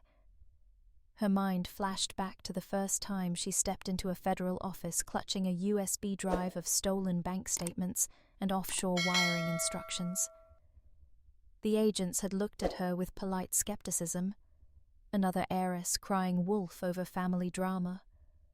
But when they saw the data, the forged documents, the hidden subsidiaries funneling billions through shell corporations, the skepticism vanished. "We need your help to finish this," Ms. Stonebridge Agent Wells had said, his voice calm but urgent. "No one is closer to their operations than you. You're the only way in." The memory of his words burned through her fear, now igniting something fierce in her chest. She picked up the tracker chip again and walked to the cooling rack. Carefully, she pressed the chip into the hollow underside of each decorative caramel topper, nestled between spun sugar lace and crystallized citrus peel, undetectable to the naked eye. She worked silently, her breath slow and measured, her hands steady, despite the sweat pooling at the base of her spine. Each tart she finished, she set aside, lining them up with military precision. Rows of golden lemon caramel soldiers ready to march into battle for her. When the final chip was embedded, she stepped back and surveyed her work. Her reflection stared back at her from the polished oven door, hair tied back in a severe knot, apron smudged with flour, and streaked with tears she hadn't realized had fallen. She didn't recognize the woman staring back, but she loved her, fiercely, deeply, without apology. At dawn, she loaded the trays into the catering van Oliver borrowed from his friend at the restaurant supply store. He stood by the open bay door, watching her with worried eyes. "You don't have to do this," he said softly, his voice breaking the quiet hum of the waking city. She turned to him, her chest aching at the sight of him in the pale morning light, hair-tousled beard, dark with overnight stubble, eyes red-rimmed from lack of sleep. She walked to him and pressed her flour-dusted hands to his cheeks, forcing him to meet her gaze. "Yes," she whispered, her voice shaking. "I do." He pulled her into his arms, holding her so tightly her bones ached, as if he could physically keep her from falling into the dark. She closed her eyes, breathing him in, coffee and cinnamon and clean sweat. "Promise me you'll come back to me," he said into her hair, his voice ragged. She pulled back just enough to press her lips to his. The kiss was soft and trembling, full of all the words she couldn't say. "I promise," she whispered against his mouth, but the lie burned her tongue like acid. That afternoon, Madeline stood in the grand ballroom of Stonebridge Towers, a silver pen poised over the thick ivory pages of the catering contract. The room smelled of fresh wax polish and imported roses. Waiters moved like ghosts, setting out crystal stemware and gold-rimmed china plates. Her father stood across from her, his gray eyes narrowed with watchful pride as she flipped through the pages. "Thank you, Madeline," he said softly, his voice warm and false. This means the world to us. To me." She didn't look up as she signed on the dotted line, her handwriting neat and unhurried. When she finished, she closed the folder and slid it back to him, meeting his gaze for the first time that day. "It's just business, Dad," she said, her voice calm, empty. "That's all it ever was." His smile faltered for half a second before sliding back into place, plastic and polished. He reached out to pat her hand, but she pulled it away, folding her arms over her chest. "Delivery will be at 400 a.m. sharp," she said briskly. "My team will coordinate with security. You'll have your tarts." He nodded, still smiling, but his eyes flickered with irritation at her tone. She turned and walked away before he could say another word, her heels clicking sharply against the marble floor. At 11:57 p.m., Agent Wells sat in the command van parked 3 blocks from Stonebridge Towers, staring at the flickering monitors lining the walls. Streams of data scrolled across the screens. IP addresses, routing protocols, offshore account numbers flickering into existence and vanishing as fast as the digital spiders crawled the Stonebridge networks. "Signal acquisition confirmed," the tech agent said, tapping rapidly at his keyboard. All 24 trackers are live. Initiating packet injection now. Wells leaned back in his chair, running a hand over his short, cropped hair. The glow from the monitors cast deep shadows across his face, accentuating the exhaustion carved into his features. "Goddamn," he murmured under his breath. She actually did it. The tech turned to him, eyes wide behind thick glasses. "Sir, with this much data we can bury them." Wells nodded slowly, his mind already calculating the next steps.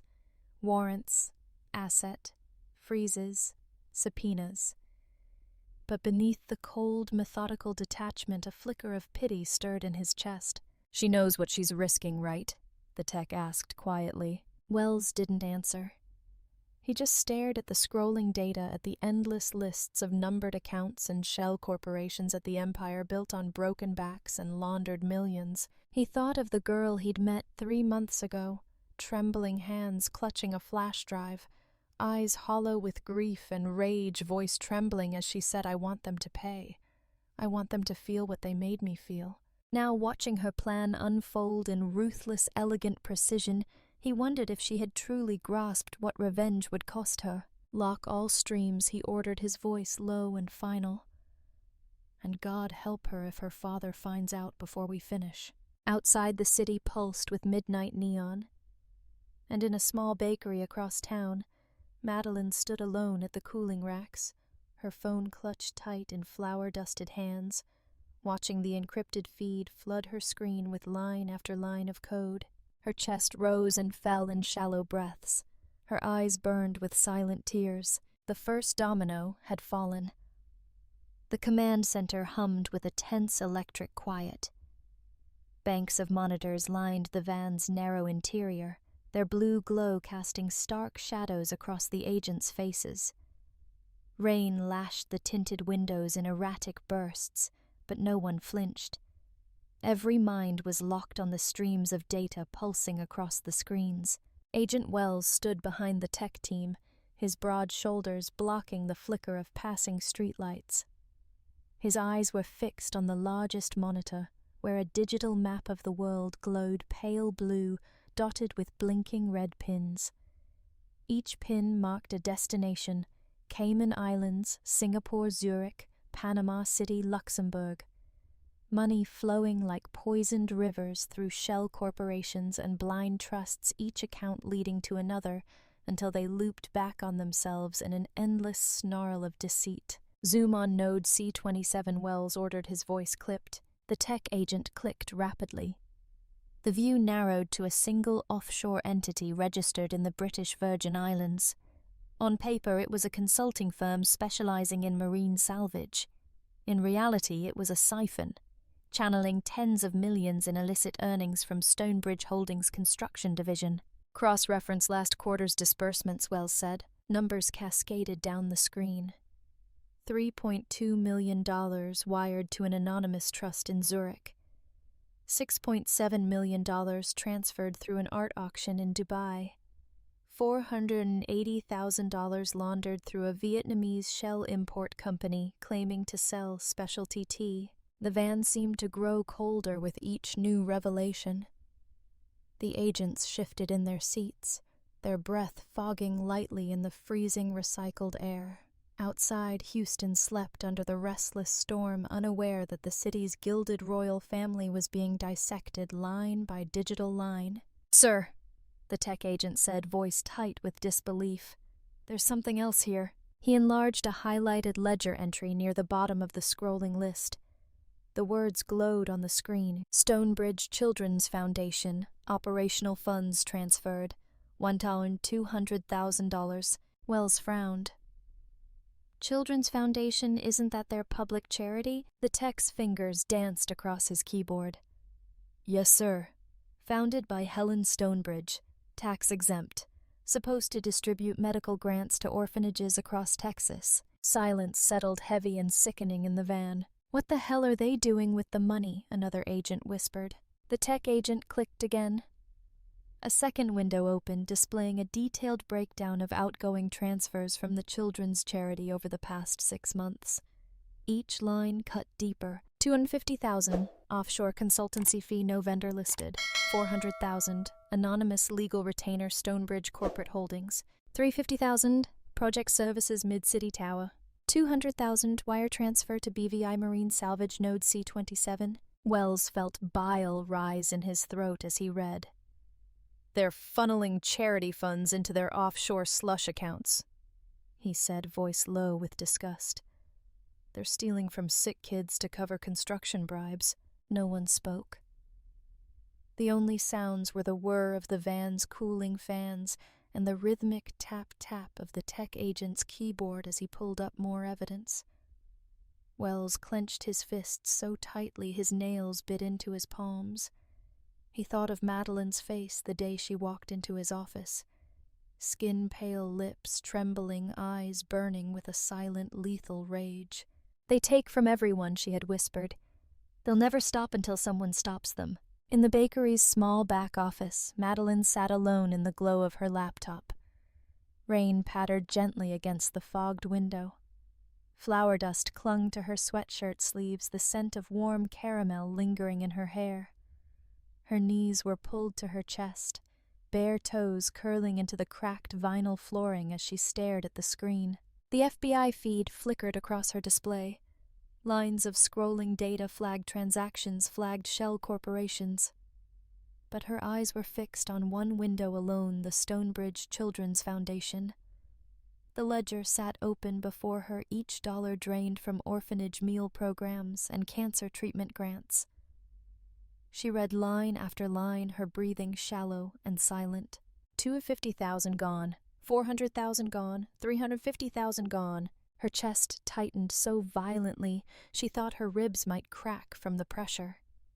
Tears welled in her eyes, blurring the numbers into an ocean of darkness and betrayal. She thought of the annual charity galas her mother hosted, decked in diamonds and soft Chanel tweed, raising her champagne glass to rooms of billionaires as she spoke about giving back. Madeline remembered standing by her side, a child in patent leather shoes holding her mother's hand and feeling proud, believing in her family's goodness, believing they were protectors, not predators. She pressed the heel of her hand to her mouth, stifling the sob that threatened to tear out of her chest. Tears slid down her cheeks, hot and silent, dripping onto the keyboard. Her shoulders shook as she gasped for breath. "How could you?" She thought the words pulsing through her like poison. "How could you steal from children?" The door creaked softly behind her, but she didn't turn.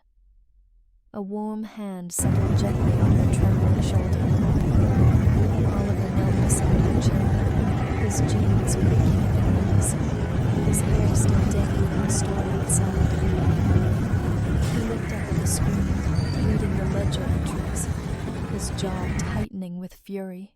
"Madeline," he whispered, his voice breaking. She didn't look at him. Her eyes stayed fixed on the numbers, the tears falling faster now, dripping onto her folded knees. Her chest ached with something deeper than rage, deeper than betrayal.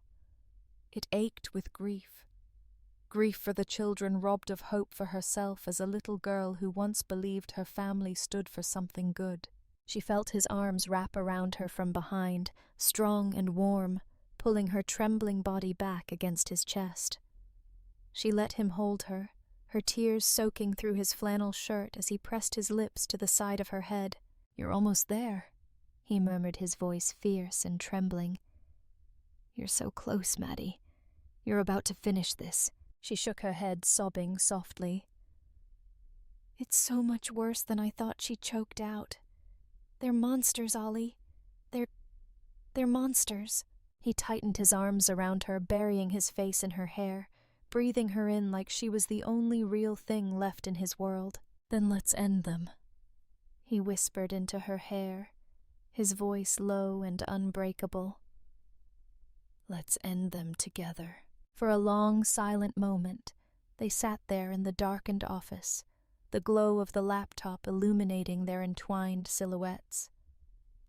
Outside, the rain eased to a soft drizzle, tapping gently against the window, like a lullaby for the broken and betrayed.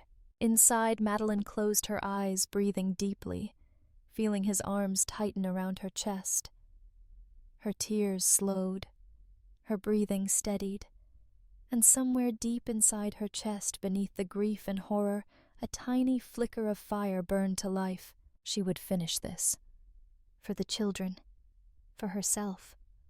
For the girl she used to be. The girl who still believed monsters could be slain. The Stonebridge ballroom glittered with ruthless perfection. Hundreds of candles flickered in the massive crystal chandeliers overhead, their trembling flames casting golden shadows across rows of polished champagne flutes and snow-white linen. The ceiling soared 3 stories high, draped with imported silk, while a string quartet played Mozart near the marble staircase. Waiters moved like shadows, silent and sharp in their black uniforms, weaving through clusters of Houston's elite, with trays of foie gras canapés and blood orange cocktails. At the far end of the room, a towering floral installation bloomed, white orchids and roses twined around an arch of gilded iron. Beneath it stood Grant Stonebridge, dressed in an immaculate black tuxedo cufflinks gleaming with tiny onyx stones. His silver hair was combed back with military precision, his posture unbreakable despite the quiet desperation that still burned in his gaze. Beside him stood Helen Stonebridge, draped in midnight blue velvet, her throat glittering with a thick diamond collar. Her face was frozen in a flawless mask of poise, though her fingers trembled minutely around the stem of her champagne glass.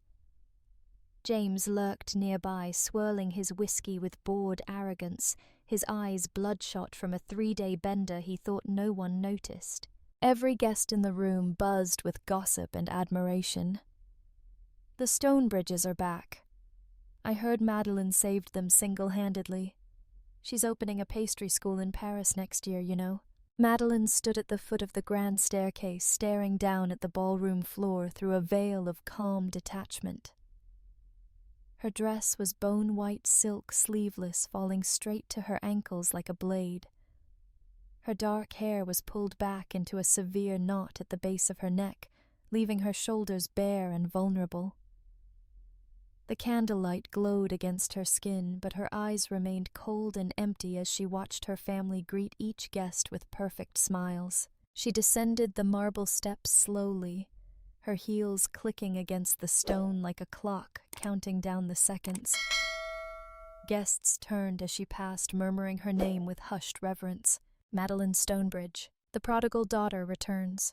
At the bottom step, her father turned to her with a triumphant smile that didn't touch his eyes. He reached out, grasping her hands in his large cold fingers. "There she is," he said, his voice thick with pride and possessiveness. "Our savior. Our brilliant girl." She forced a tight smile, letting his hands engulf hers.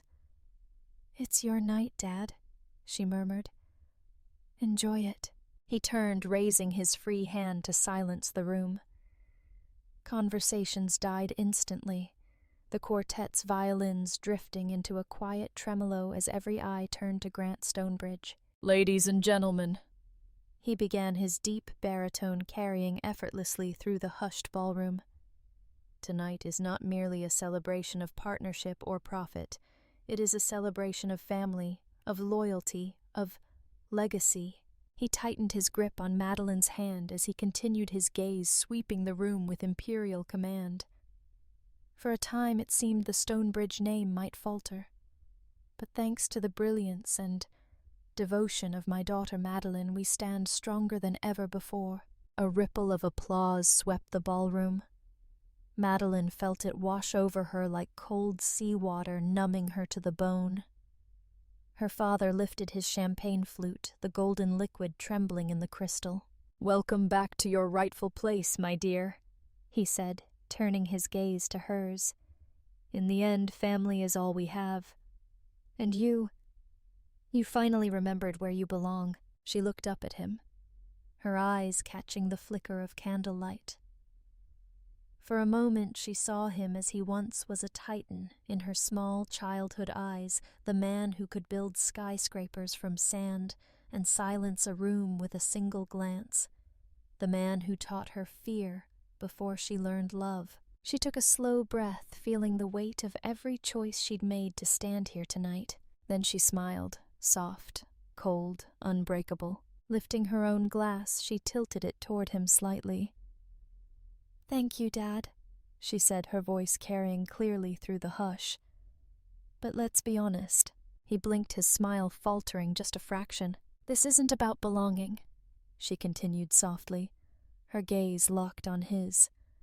"This isn't about legacy or loyalty." She paused, letting the silence stretch and tighten like piano wire, every guest holding their breath in confusion and discomfort. "This," she said, her lips curling into a small, sad smile, "is just the final pastry I'm gifting this family." Confusion flickered in her father's eyes, chased quickly by anger. A murmur rippled through the guests, heads turning, eyes narrowing as unease slithered through the golden-lit ballroom. Madeline lowered her glass to the tray of a passing waiter and turned to face the guests. Her voice rang out clear and even, cutting through the murmurs like a scalpel through silk. "Tonight you're all enjoying my lemon caramel tarts," she said, nodding toward the rows of delicate pastries laid out on gleaming gold platters along the buffet tables. "They're made with the recipe my grandmother taught me when I was a little girl. She used to say it tasted like hope." The quartet stopped playing entirely now. The room was silent except for the low, rhythmic tap of rain against the ballroom's towering windows. But I learned, she continued, her voice steady and calm, that sometimes hope is just a beautiful lie. A lie we feed ourselves to survive. Her father stepped forward, his hand clamping down on her forearm with bruising force. "Madeline," he hissed under his breath, his voice trembling with rage. "What are you doing?" She turned to him, her eyes dark and empty. "Ending this," she whispered. From across the ballroom, Oliver stepped forward through the frozen crowd, his eyes locked on hers. He wore a black suit, simple and unadorned, his hair curling damply at his temples from the drizzle outside. Their eyes met, and in that moment, everything else vanished. The chandeliers, the guests, the glittering gowns and hushed murmurs. There was only him, only them. He nodded once, almost imperceptibly. Her chest tightened with grief and fierce, silent love. Madeline turned back to the crowd, her voice calm and unbreakable. "Enjoy your tarts," she said softly. "They're the last gift you'll ever receive from a Stonebridge." At that moment, the ballroom doors burst open.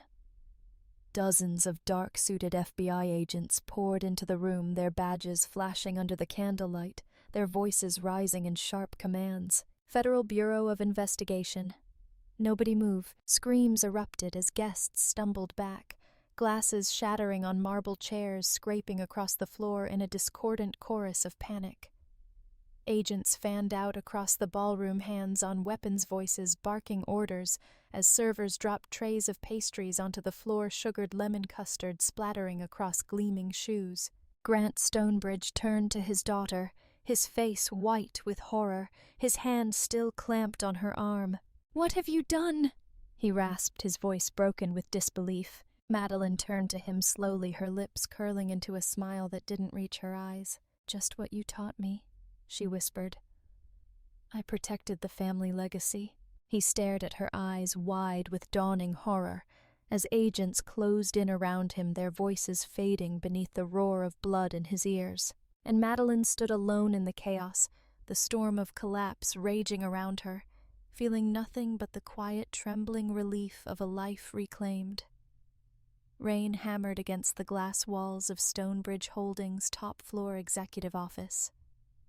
The storm outside rolled in thick and black over the city, flashes of lightning illuminating the skyline in electric blue pulses. Inside the boardroom was silent, except for the tick of the antique clock mounted above the walnut paneling.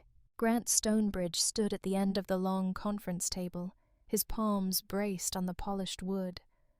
The veins in his hands bulged with tension. Sweat beaded at his hairline despite the chill of the air conditioning. Across from him, lawyers murmured urgently over piles of contracts and injunction filings. Phones buzzed with unanswered calls. The CFO sat with his head buried in his hands, rocking slightly in his chair. The glass carafe of water trembled as thunder rolled overhead. In the far corner, Helen Stonebridge perched on the edge of a leather armchair, her hands clasped so tightly in her lap, her knuckles were bone white. Her pearl earrings glowed dully in the boardroom's recessed lighting. Her gaze blank, staring past the trembling junior associate, who was reading bankruptcy clauses aloud through tears. James stood by the window, his back to the room, his forehead pressed against the cold glass. Rain snaked down the pane, mirroring the tears that slid silently down his flushed cheeks. He clutched a crystal tumbler in his hand, whiskey sloshing dangerously close to the rim. "We can stall them, one." Lawyer stammered, shuffling through papers with trembling fingers. If we transfer the Cayman assets into the Macau subsidiary before the court order finalizes, we can—" "Enough!" Grant snapped, his voice sharp and shaking with contained rage. "Just shut up, all of you." Silence fell like an executioner's blade. The junior associate bit her lip to keep from sobbing. Outside the boardroom, muffled shouts echoed from the lobby. A crash. The thud of heavy boots against marble. Then the boardroom doors exploded open in a deafening crack of splintering wood and metal. Time seemed to slow. Rain lashed the shattered windows. Lightning split the sky in a blinding white flash. And through the haze of smoke and stormlight they came. FBI agents in black tactical vests poured into the room.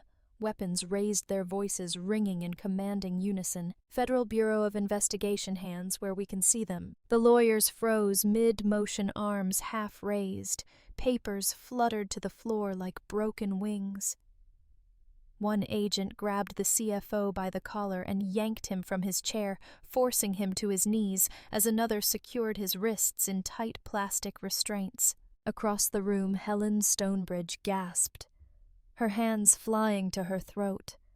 Her eyes rolled back in her head, and with a soft, ragged moan, she collapsed sideways onto the carpet. A young female agent caught her just before her temple hit the table corner, lowering her gently to the ground. "Medic!" the agent shouted into her shoulder mic. "We need a medic now." Grant didn't move. His eyes were locked on the lead agent as two men flanked him, gripping his arms with brutal efficiency. The steel of the cuffs bit into his wrists, cold and final. He tried to yank free, but their grips only tightened. Rage roared up in his chest, burning through the panic. "You can't do this," he growled, his voice low and feral. "I am Grant Stonebridge. I built this city. I own these towers. I own you." The agent met his gaze coolly as he finished securing the cuffs behind Grant's back. "Not anymore, sir."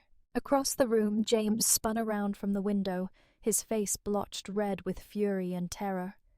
He dropped his whiskey glass, amber liquid splashing across the plush carpet, shards skittering underfoot. "What the fuck is happening?"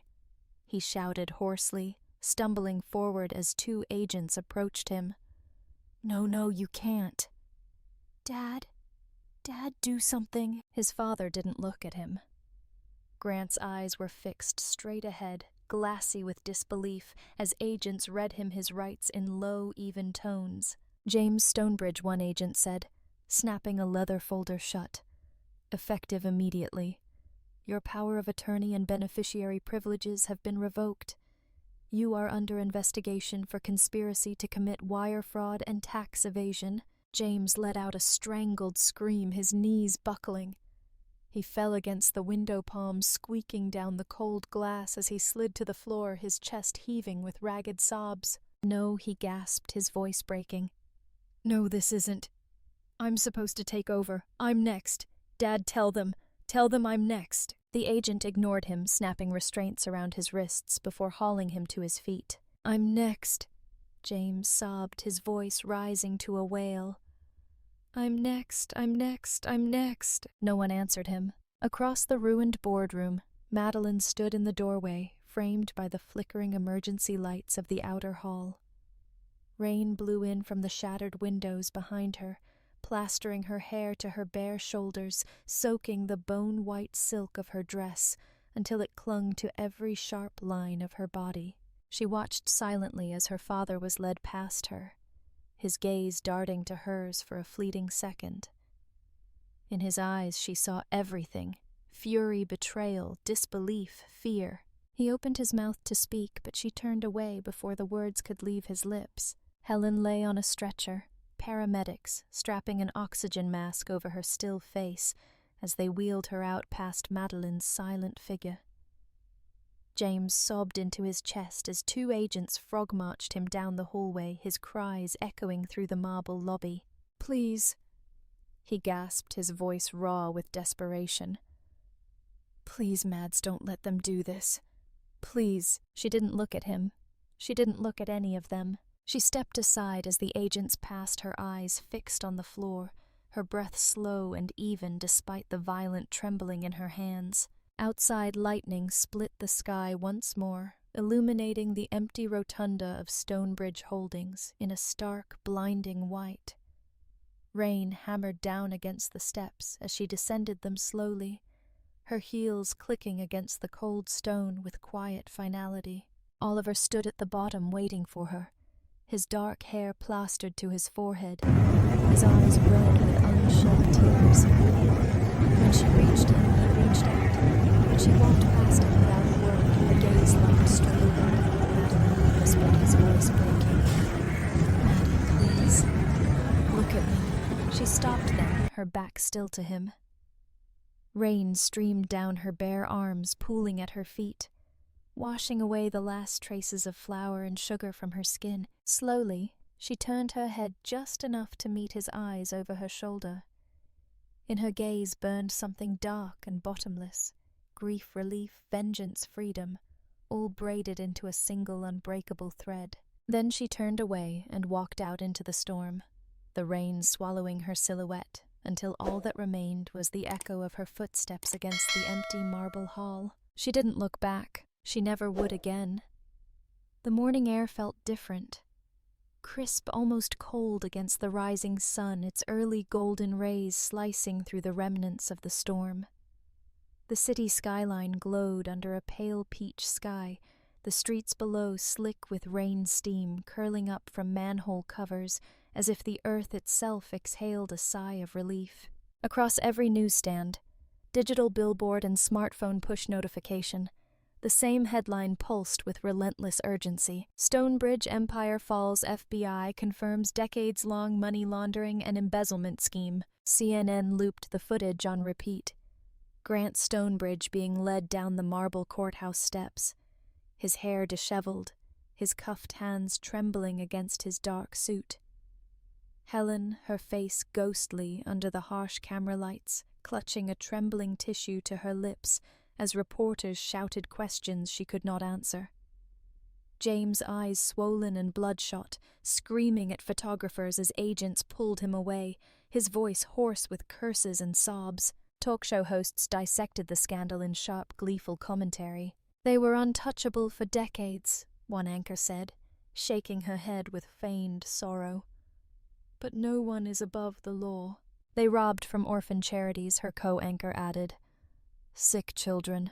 There's no redemption from that." Stock tickers scrolled red across every news channel. Stonebridge Holdings plummeting 88% overnight. Legal analysts speculated criminal forfeiture of all known assets. Charitable organizations released statements condemning the betrayal. Investors filed class action suits within hours. In the bakery's small back office, Madeline sat on a worn leather stool, the news feed flickering silently across her laptop screen. The smell of fresh cinnamon buns and espresso wafted in from the kitchen, mingling with the faint scent of her grandmother's old vanilla lotion she'd dabbed onto her wrists that morning. Her thumb traced slow circles over the worn edge of her recipe notebook on the desk beside her. She watched the footage of her father, the way his gaze darted around wildly searching for an escape that no longer existed. She watched her mother collapse into a waiting black SUV, diamond earrings swinging as tears streaked her flawless foundation. There was no triumph in her chest, no savage joy. Only a bone-deep quiet like the stillness after a hurricane when the earth lies broken and silent beneath a bruised sky. The bell above the bakery door chimed softly. She turned to see Oliver step in, his hair ruffled from the breeze, his dark sweater clinging to his shoulders with casual ease. His eyes found hers, instantly softening with concern as he took in her silent, trembling form. "Hey," he said quietly, crossing the small room in 3 strides. He crouched before her, resting his rough, flour-dusted hands on her knees. "You okay?" She swallowed hard, blinking back tears she hadn't realized were brimming. "I don't know," she whispered. He smiled softly, brushing a loose strand of hair behind her ear, with a touch so gentle it broke her resolve. Tears slipped down her cheeks, silent and endless. He pressed his forehead to hers, his breath warm and steady against her trembling lips. "It's over now," he murmured. "It's really over." She let out a ragged sob that turned into a laugh, clutching his sweater with shaking hands. He wrapped his arms around her and pulled her close, rocking her gently as the quiet hum of the bakery wrapped around them. The bubbling espresso machine, the faint clatter of trays, the sweet scent of rising bread. Later that afternoon they closed early. The autumn sun burned low in the sky, throwing long golden rays across the quiet suburban park just beyond the bakery block. Madeline slipped off her shoes as they reached the grass, sighing softly as the cool blades brushed her bare feet. Oliver laced his fingers through hers, their joined hands swinging between them as they walked in silence across the sprawling green. Children shrieked with laughter near the swing sets, their small sneakers kicking up wood chips and fallen leaves. A golden retriever bounded after a tennis ball tail, wagging wildly as it skidded across the grass. The breeze carried the scent of crushed acorns and damp earth. Madeline tilted her face up to the sky, letting the late sun warm her closed eyelids. Her long, dark hair fluttered around her shoulders, lifted gently by the wind. Oliver stopped walking and turned to her. His thumb brushed across her knuckles, his touch warm and certain.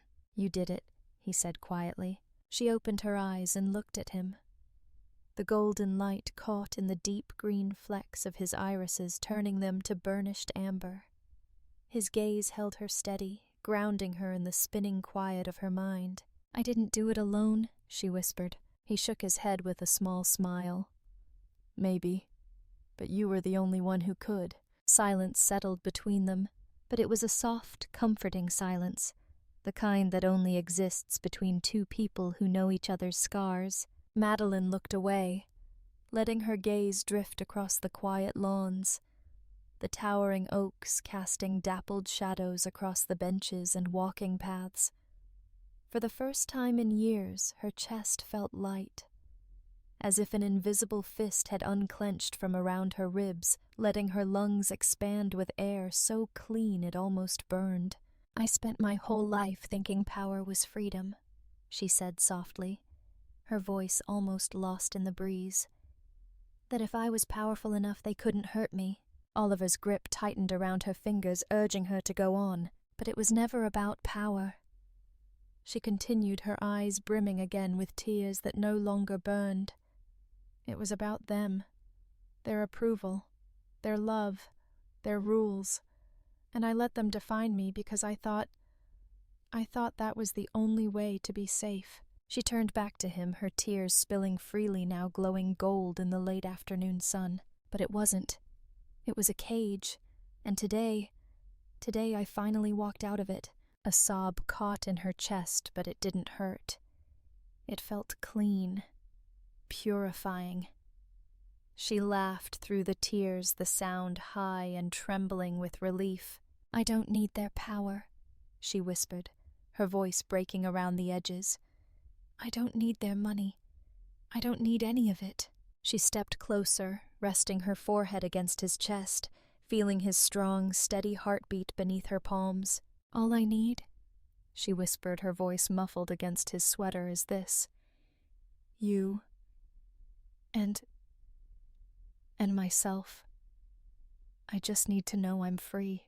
He wrapped his arms around her, pressing a gentle kiss to the crown of her head, his voice low and rough with emotion as he whispered into her hair, "You're free, Madeline. You're free." She closed her eyes and let his words sink deep into her chest, deeper than her bones, deeper than memory, until they fused with the molten core of who she was becoming. For the first time in her life, she believed them. They stood there together in the golden quiet, the breeze lifting her hair in soft ripples around her face, the setting sun gilding every tear, every scar, every broken shard of her rebuilt heart in pure, unbreakable light. And Madeline Stonebridge, daughter of an empire built on fear, smiled, because the world was wide, and she was finally free to walk into it on her own terms.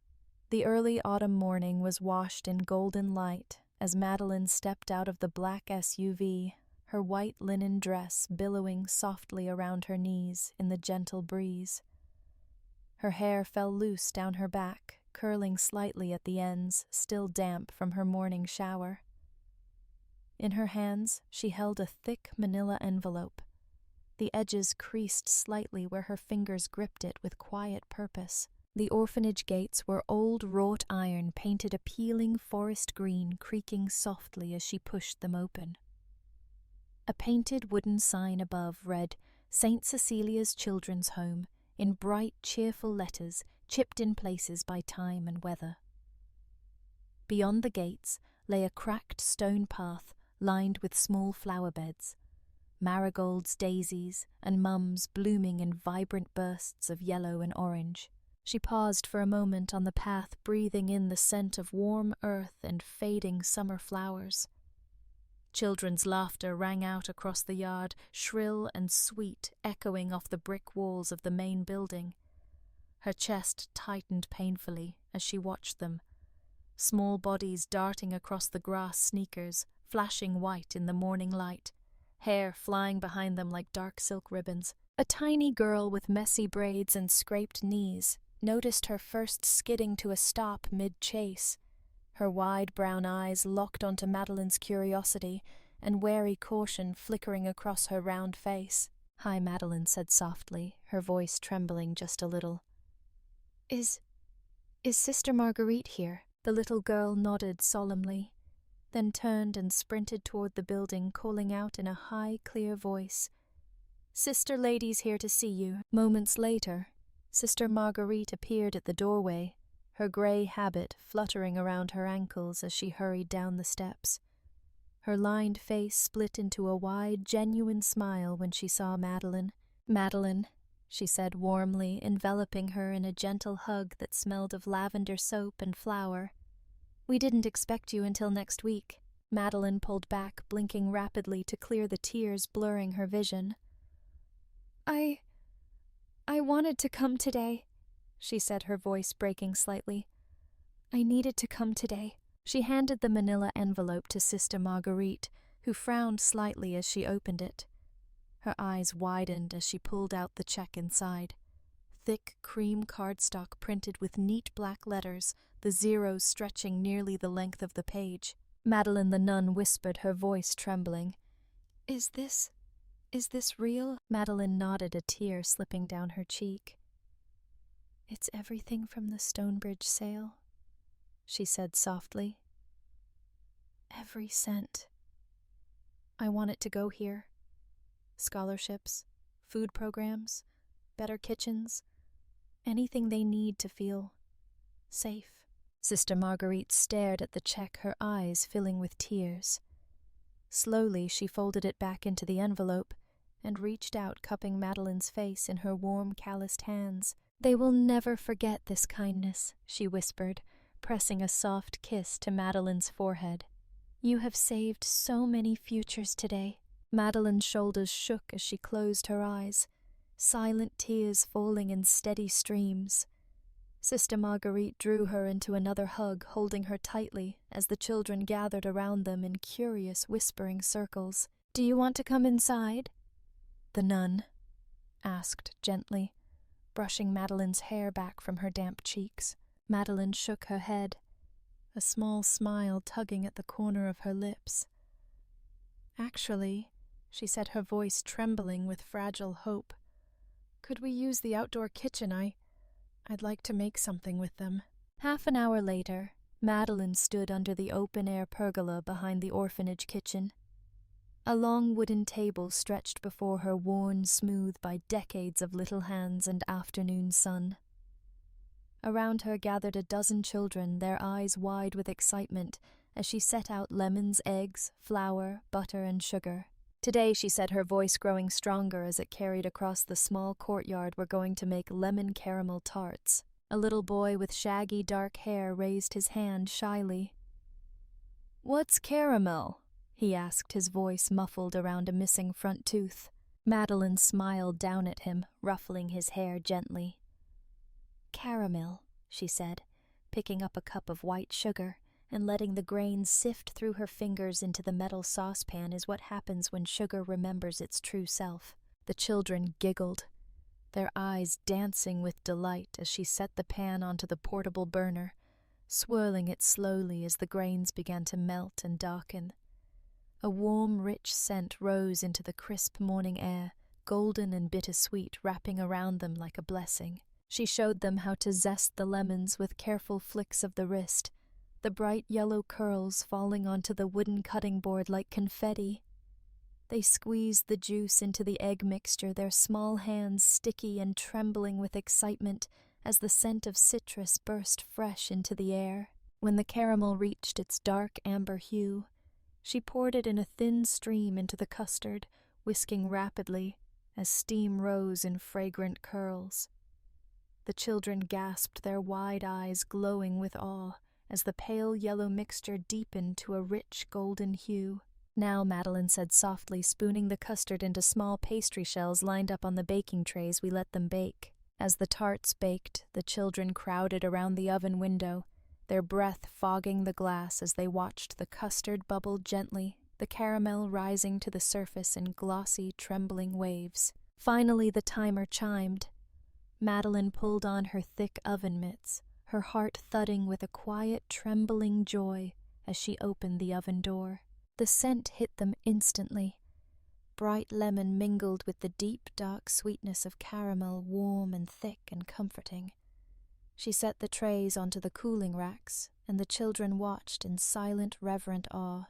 She picked up one tart still steaming lightly and held it up to the sunlight filtering through the pergola beams.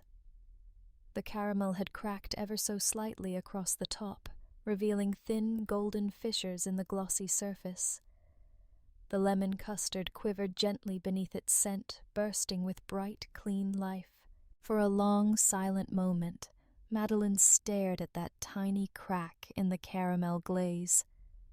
She thought of every broken place in her own life, every fracture and fissure and scar, and she realized, with a sudden blinding clarity that took her breath away, that it was the cracks that let the light through. She closed her eyes and smiled, tears sliding down her cheeks in silent, trembling streams. Behind her, Oliver watched from the edge of the pergola, his hands tucked into his jean pockets, his chest aching with love so fierce it nearly brought him to his knees. He watched as she knelt among the children, breaking open the tart and feeding each small, eager mouth with trembling hands. He watched as she laughed, a high, bright, ringing sound, unbroken and unafraid. And in that golden-lit courtyard, with flower dust drifting in the breeze and caramel-scented steam rising around her, Madeline Stonebridge, daughter of a fallen empire, finally came home to herself. She was free, she was whole, and she was loved.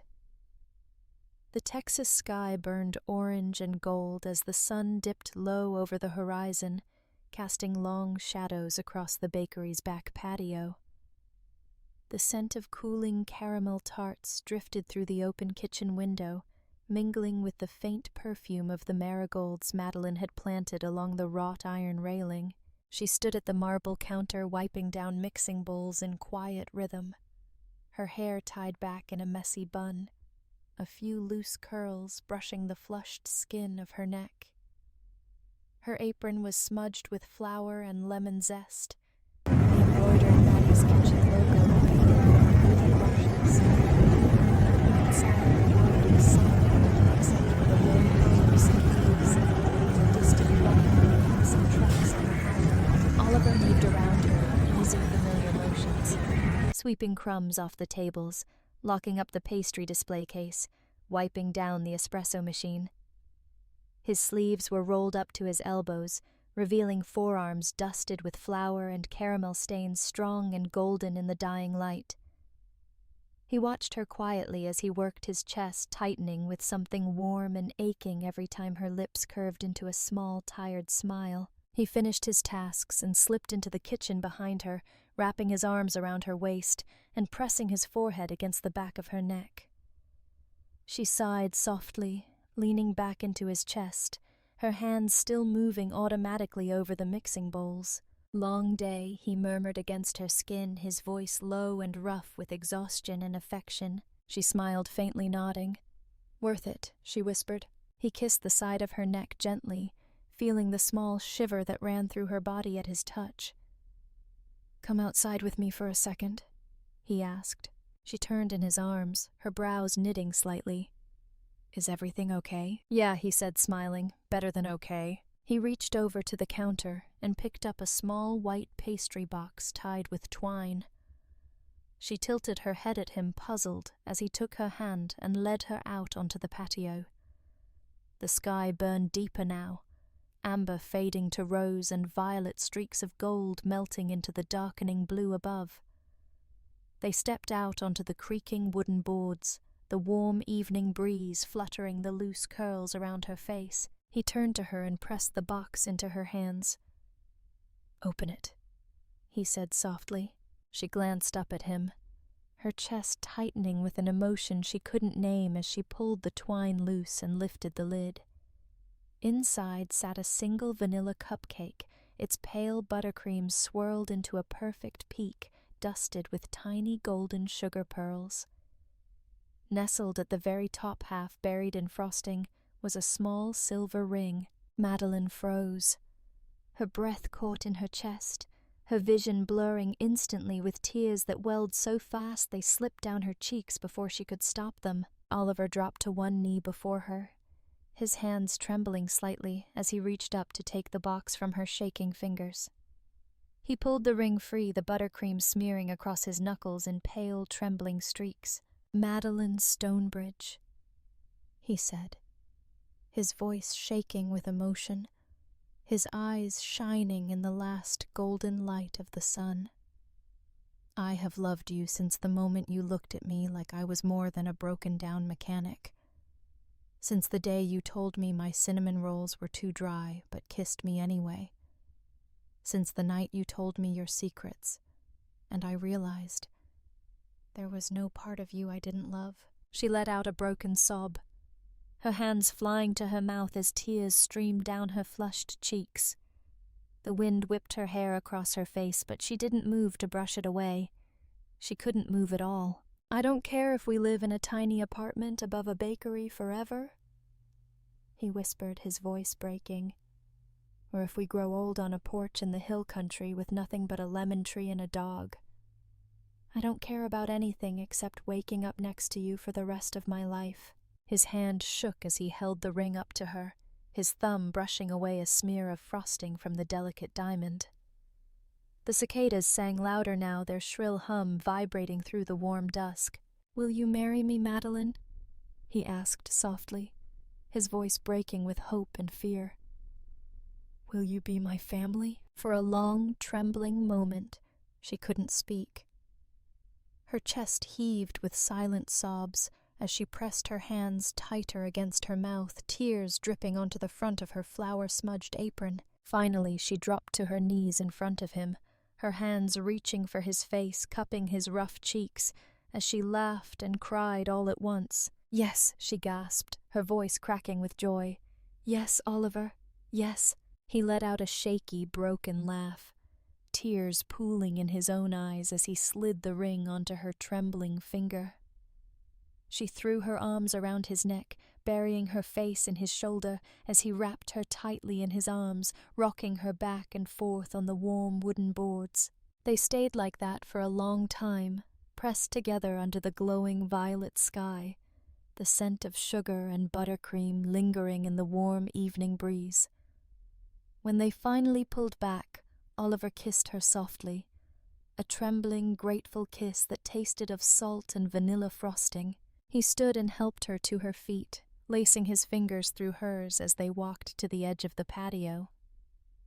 The sun had slipped below the horizon now, leaving behind streaks of gold and pink melting into deep indigo. The first faint stars blinked overhead as night settled softly around them. They stood side by side, barefoot on the warm wood, watching as darkness rolled gently across the flat Texas plains. The bakery behind them glowed with soft yellow light, the smell of caramel and cinnamon drifting through the open windows. Crickets began their quiet chorus in the grass beyond the fence, the air alive with the gentle hum of hidden life. Madeline leaned her head against Oliver's shoulder, closing her eyes as his thumb brushed slow, calming circles over her knuckles. The diamond ring caught the last flicker of dusk, glowing with quiet promise against her flour-dusted fingers. "I don't need anything else," she whispered softly, her voice trembling with a deep, quiet joy. "I don't need their money, their power, their legacy." She turned her face up to his, her eyes shimmering in the dim light, and smiled through the tears still slipping down her cheeks. "All I need is this," she said, her voice breaking with love. "All I need is you, and freedom." He smiled back at her, his eyes burning with fierce devotion as he leaned down and kissed her forehead, gently, letting his lips linger against her skin. "Then that's exactly what you'll have," he whispered. Together, they watched the last traces of gold fade from the sky. Their hands clasped tight, hearts finally steady in the quiet truth of the life they were building. It wasn't the empire she was born into, but it was home, and for Madeline Stonebridge, daughter of a fallen kingdom creator of her own light, that was all she ever wanted to be: free. The dawn spilled pale gold across the quiet streets, casting long shadows from the lampposts onto the cracked sidewalks of the old industrial district. The smell of yeast and rising bread drifted on the cold morning air, mingling with the faint scent of rain evaporating from warm concrete. A light breeze fluttered the edges of the canvas awnings lining the bakery row, sending dry autumn leaves skittering down the gutter. Inside the small bakery at the corner of 12th and Fannin Madeline stood by the wide glass windows, her hands wrapped around a steaming mug of black coffee. Her reflection flickered faintly in the glass, hair pulled back in a low, loose bun, stray curls brushing her cheeks, an oversized linen apron tied over faded jeans, and a soft cream sweater. Behind her, the kitchen hummed with quiet life. Oliver moved between the ovens, pulling trays of golden croissants from the racks, the rich, buttery scent wrapping around them like a promise of safety. A young employee carefully piped lemon caramel custard into tart shells, humming under her breath as she worked. Madeline sipped her coffee in silence, her eyes following the slow drift of dawn beyond the glass. The city pulsed awake around her streetlights, dimming as headlights flickered past early runners trotting by with mist curling around their ankles. A quiet voice rose in her chest, trembling but steady, and filled the bakery with its silent private benediction. "Forgiveness isn't about letting them sleep at night." The words echoed in her mind, as if spoken by the child she used to be standing small and afraid before the iron gates of her father's empire. "It's about freeing yourself." She closed her eyes, feeling the truth of it settle deep in her chest, heavy and clean and unbreakable.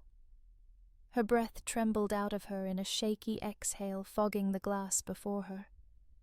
She lifted a finger and drew a small spiral in the condensation, smiling faintly as it melted away into nothing. Behind her, Oliver appeared, wrapping his arms around her waist and pressing his cheek to the curve of her neck. His hair smelled of flour and cinnamon. His body was warm and solid against hers, his heartbeat steady as an ocean's tide. "You okay?" he murmured softly, his breath tickling the tiny hairs at her temple. She nodded, leaning back into him, letting his warmth soak into her bones. "Yeah," she whispered. "I think I finally am." He pressed a kiss to her shoulder and released her, moving to flip the small wooden sign hanging in the window. "Open" gleamed in bold white letters against the dark glass. As he moved away, Madeline turned to look at the bakery behind her. It wasn't grand. The walls were old exposed brick, darkened with decades of steam and sugar. The tables were a mismatched collection of reclaimed wood and vintage iron. The chalkboard menus still bore smudged ghost letters of last week's specials. But golden morning light poured in through the windows, catching on the glass display cases where lemon caramel tarts gleamed like captive suns. The entire space smelled of warm vanilla and fresh yeast, alive with the quiet hope of a new day. Above the register, a new sign gleamed, simple and unadorned, carved in rich walnut, with delicate gold lettering, "Madeline's Pastries, Sweetness and Freedom." Her throat tightened as she read it, tears blurring the letters. She blinked rapidly, pressing her fingers against her lips to keep her emotions from spilling out in sobs that would scare the arriving customers. A small boy pressed his face to the window outside his breath, fogging the glass as he pointed at the trays of cinnamon rolls stacked high under the pendant lights. His mother smiled tiredly, holding his tiny mittened hand as she pushed the door open, the bell chiming softly in greeting. Madeline straightened her apron and stepped forward, her bare feet whispering across the cool tile. The boy stared up at her with wide, wondering eyes as she knelt in front of him. "Hi there," she said softly, her voice trembling with the fierce tenderness flooding her chest. "What can I get for you today, sweetheart?" He beamed at her, his baby teeth small and perfect in his flushed cheeks. "One of those, please," he whispered shyly, pointing to the lemon caramel tarts lined up in neat rows. She smiled, tears slipping silently down her cheeks as she reached for the golden pastry with trembling fingers. "Excellent choice," she whispered back. As the day unfolded, customers drifted in and out. Construction workers with dirt-streaked jeans and heavy boots, nurses still in scrubs, old men in cowboy hats sipping black coffee by the window, mothers with toddlers strapped to their chests. Each one left with sugar dust clinging to their fingertips, the scent of caramel lingering in their hair. Late in the afternoon, when the sun burned low in the western sky, Madeline stepped outside onto the cracked stone sidewalk. The sky blazed in streaks of orange and rose fading to indigo at the edges. The bakery windows glowed golden behind her, the sign above catching the last light of day. Oliver joined her, slipping his hand into hers. She leaned her head against his shoulder, their joined hands swinging gently between them as they watched the sun dip beneath the low industrial rooftops. The world smelled of dust and warm sugar of hope and tomorrow. She closed her eyes, feeling the breeze lift her hair from her neck, the quiet hum of traffic on the distant highway, the cicadas starting their evening chorus in the tall, dry grass beyond the bakery lot. This, she thought, her heart expanding with quiet, trembling joy. This is what freedom tastes like. She turned to Oliver, her eyes glowing in the dying light, and smiled. "I don't need their power," she whispered softly, her voice breaking with love and relief. "I don't need their empire." She squeezed his hand tighter, tears slipping down her cheeks unnoticed in the cool breeze. "All I need is this, you, and the truth that I am free." He pulled her close, pressing a long, silent kiss to her temple as the sun slipped away behind them, leaving only the deep, peaceful blue of evening. Inside, the last tray of lemon caramel tarts cooled on the wire rack. The caramel had cracked slightly on top, forming thin golden fissures across the glossy surface. Steam rose from the tiny fractures, carrying the scent of bright lemon and burnt sugar into the quiet bakery. In the fading light, the tart glowed like a tiny sun, broken, imperfect, beautiful. Fade out. Soft piano music rises delicate and unhurried. The screen goes black. White words appear glowing against the darkness. Never fear standing up once you know the truth. Silence, then the quiet hum of dawn, and the world moves on,